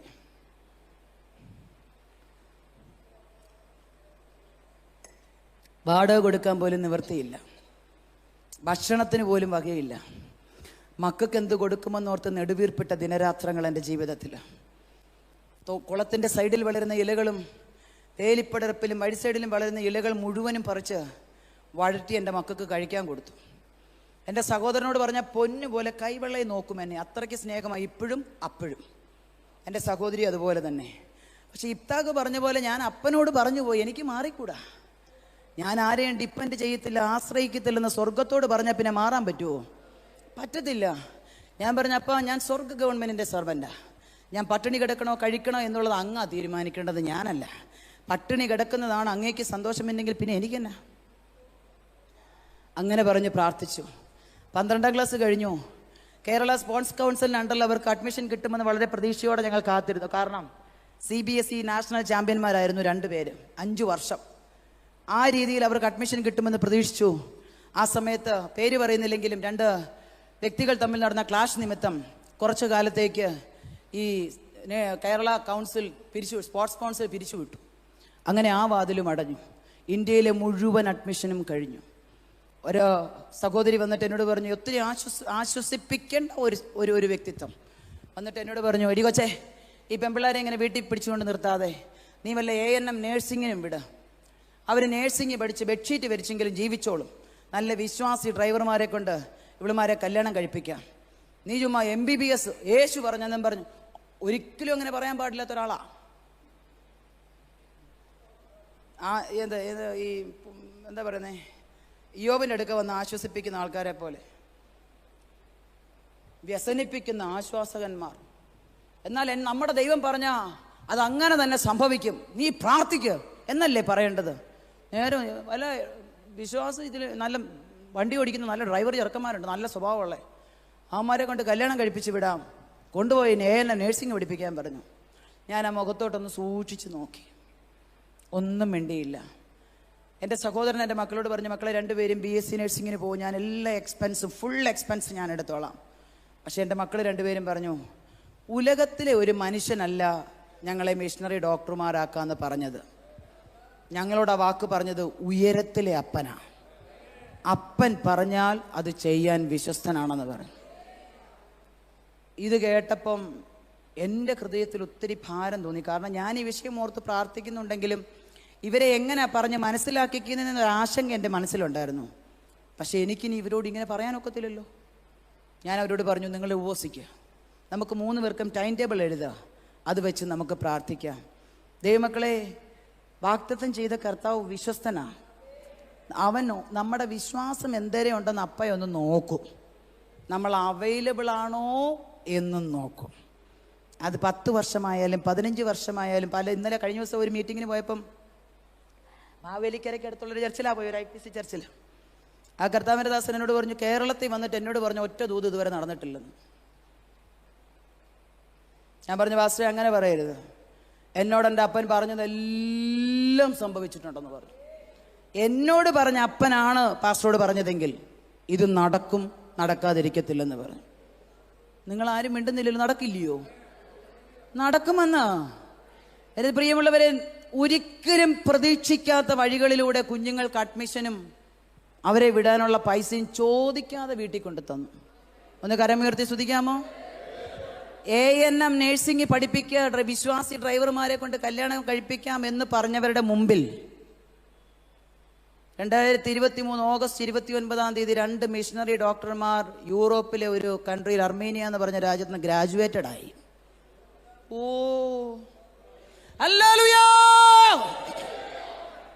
ചലഞ്ച് ചെയ്തവരുടെ മുമ്പിൽ നിന്നെ മാനിക്കുന്ന ദൈവമാണ് എൻ്റെ ദൈവം. നിന്നെ വെല്ലുവിളിച്ചവരുടെ മുമ്പിൽ നിന്നെ മാനിക്കുന്ന ദൈവമാണ്. നീ തിരുവല്ല മഞ്ഞാടിയിലാണ് വെല്ലുവിളി കേട്ടതെങ്കിൽ നിന്നെ തൃശ്ശൂർ കൊണ്ടല്ല ആദരിക്കുന്നത്, ഇവിടെ നിർത്തി മാനിക്കും, ഇവിടെ നിർത്തി മാനിക്കും. നീ കുമ്പനാടാ നിന്ന കേട്ടെങ്കിൽ നിന്നെ കുമ്പനാട് നിർത്തി മാനിക്കും. നീ ഗലിവറിയയില നിന്ന കേട്ടെങ്കിൽ, പരിഹാസം കേട്ടെങ്കിൽ അവിടെ നിർത്തി നിന്നെ മാനിക്കുന്ന ദൈവമാ എൻ്റെ ജീവനുള്ള ദൈവം. ആ ദൈവത്തെയാണ് നിങ്ങളെ ഞാൻ സേവിക്കുന്നത്. Price the Lord. വിശ്വാസി ഡ്രൈവർമാർ വന്ന് കല്യാണം കഴിച്ചുകൊണ്ട് പോകുമെന്ന് പറഞ്ഞു. ആദ്യം പറഞ്ഞ വാക്ക് സത്യമാണ്, നല്ലൊരു വിശ്വാസിയാണ് എൻ്റെ മോൻ. പക്ഷെ വിശ്വാസി ഡ്രൈവറല്ല, അനുഗ്രഹിക്കപ്പെട്ട ഒരു ഡോക്ടർ. കരം അടിച്ചു കർത്താവിനെ മഹത്വപ്പെടുത്താമോ? എങ്ങനെ എത്ര വലിയ സ്റ്റേജ് കിട്ടിയാലും എത്ര ചെറിയ വേദി കിട്ടിയാലും എങ്ങനെ തുള്ളാതിരിക്കും ഞാൻ? എങ്ങനെ തുള്ളാതിരിക്കും?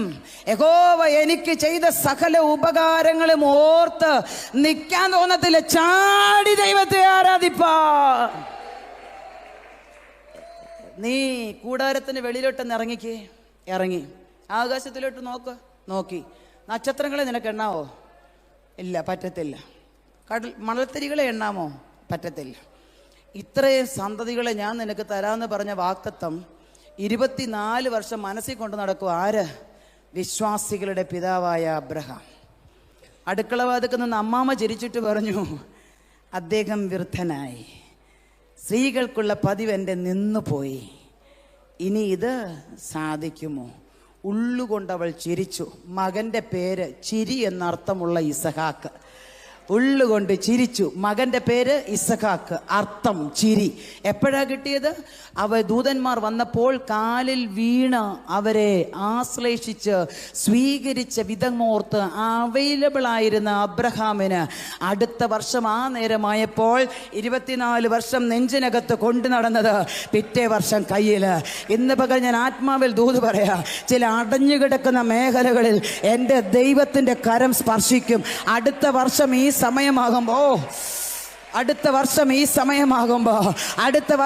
സമയമാകുമ്പോ നാളുകളായിട്ട് നീ കേട്ടിട്ടുള്ള ചില വാഗ്ദത്തങ്ങൾ കരങ്ങളിൽ എന്തിക്കൊണ്ട് ആലയത്തിനകത്തേക്ക് നൃത്തം ചെയ്തു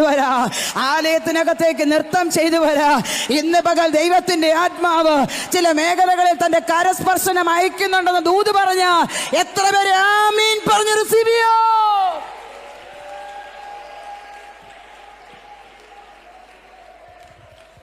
നിന്റെ കണ്ണിനാ നിർജീവം, നിന്റെ കണ്ണിനാ ഡെഡായി കിടക്കുന്നത്. എൻ്റെ ദൈവത്തിന് അതൊരു വിഷയമല്ല. ആന്തരിക അവയവങ്ങളെ അഖിലാണ്ടത്തെ മുഴുവനും അധരം കൊണ്ട് ഉണ്ടാകട്ടെ എന്ന് പറഞ്ഞവൻ മനുഷ്യൻ്റെ ശരീരം മുഴുവൻ ഓരോ അവയവങ്ങളെ പറക്കിയാ വെച്ച തൃക്കൈ മെനഞ്ഞു. നിന്റെ വിരലുകളുടെ പണിയായ ആകാശമെന്ന് വിശേഷിപ്പിക്കുമ്പോൾ തൃക്കൈ കൊണ്ട് മെനഞ്ഞതിന് നിർജീവത്വം വന്നാൽ അതിൻ്റെ ഉത്തരവാദിത്വം നിനക്കല്ല, അത് ഉയരത്തിലുള്ളവനാ. അവൻ പ്രവർത്തിപ്പാൻ ശക്തനാ.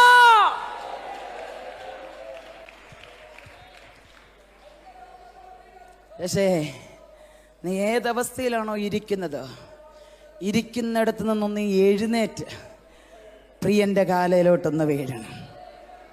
ആദ്യം ഞാൻ പറഞ്ഞു, മറിയ കർത്താവിൻ്റെ കാലിൽ വീണു.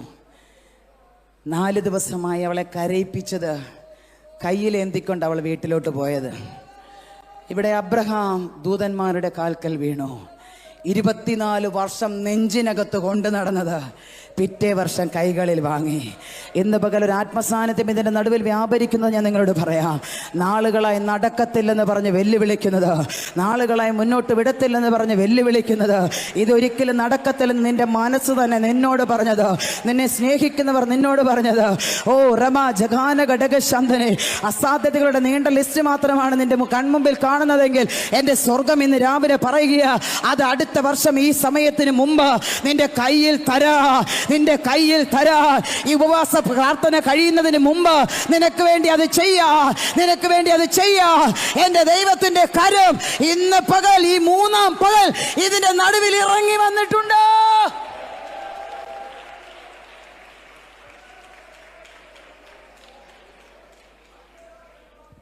ഒരാളെയും കൂടെ വേഗത്തിൽ പരിചയപ്പെടുത്തിയിട്ട് ഞാൻ വയ്ക്കാം.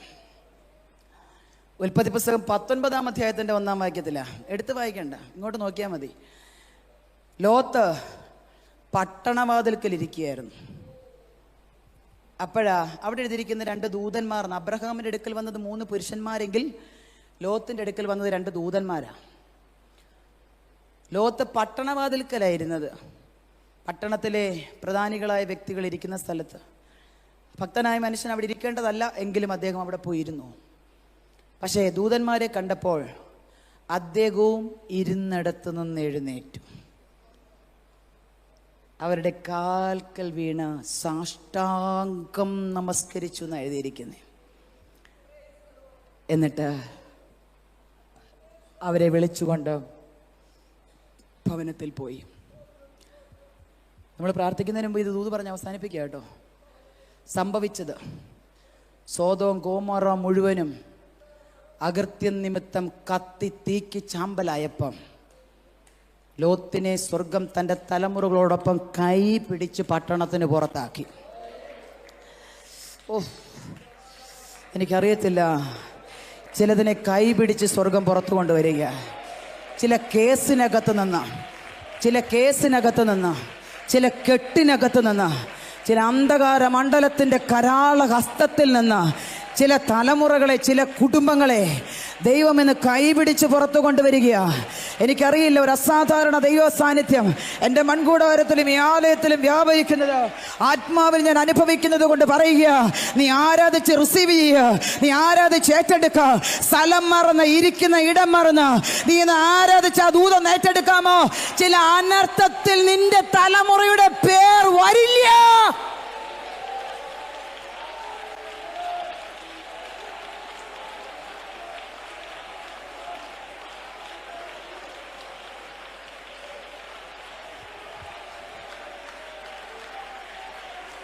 താരമാന വൈഡമാന രീകരകഥന ഘടകസി, കുടുങ്ങിക്കിടക്കുന്ന ചില തലമുറകളെ, കുടുങ്ങിക്കിടക്കുന്ന ചില ബന്ധങ്ങളെ ഒരിക്കലും മുന്നോട്ട് വിടത്തില്ലെന്നും അഴിഞ്ഞു മാറത്തില്ലെന്നും ഇതുകൊണ്ട് ഞാൻ തീർന്നു പോകത്തേ ഉള്ളൂ എന്ന് പറഞ്ഞ് വെല്ലുവിളിക്കുന്ന ചിലതിൽ നിന്ന് പരിശുദ്ധാത്മാവ് കൈ പിടിച്ചു വലിച്ച് പുറത്തു കൊണ്ടുവരുന്ന ഒരു ദൈവ സാന്നിധ്യം.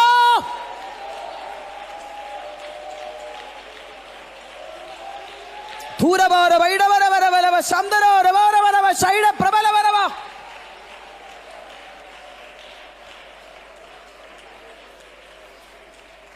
ദൈവമക്കളെ, സീരിയസ് ആയിട്ട് ഞാനൊരു കാര്യം പറയാം. എനിക്കിവിടെ ആത്മസാന്നിധ്യത്തിന്റെ നിറവ് കൊണ്ട് നിൽക്കാൻ പറ്റുന്നില്ല. ഭയങ്കരമായ ഒരു ആത്മസാന്നിധ്യം ഇതിന്റെ നടുവിൽ വ്യാപരിക്കുന്നുണ്ട്. ചില കെട്ടിലകപ്പെട്ടു പോയ തലമുറകളെ ഒരിക്കലും പുറത്തു വരത്തില്ലെന്നും ശരിയാവത്തില്ലെന്നും കുടുംബത്തെ നോക്കി വെല്ലുവിളിക്കുന്ന ചില മണ്ഡലങ്ങളെ എൻ്റെ ദൈവത്തിൻ്റെ ആത്മാവ് ഇന്ന് കൈപിടിച്ച് പോകത്തില്ലെന്ന് പറഞ്ഞാലും, വരത്തില്ലെന്ന് പറഞ്ഞാലും, തരത്തില്ലെന്ന് പറഞ്ഞാലും പിടിച്ച് പുറത്തു കൊണ്ടുവരുന്ന, വലിച്ച് പുറത്തു കൊണ്ടുവരുന്ന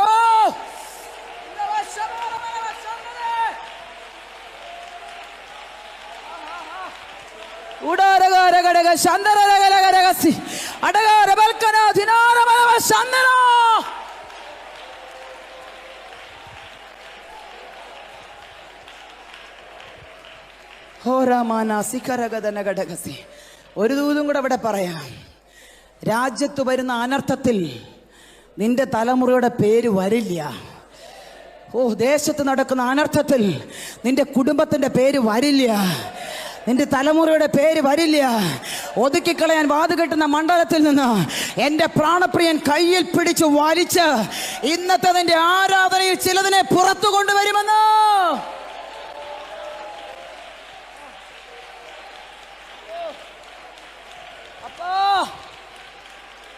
അപ്പാ കൃപ കൃപ കൃപ കൃപ.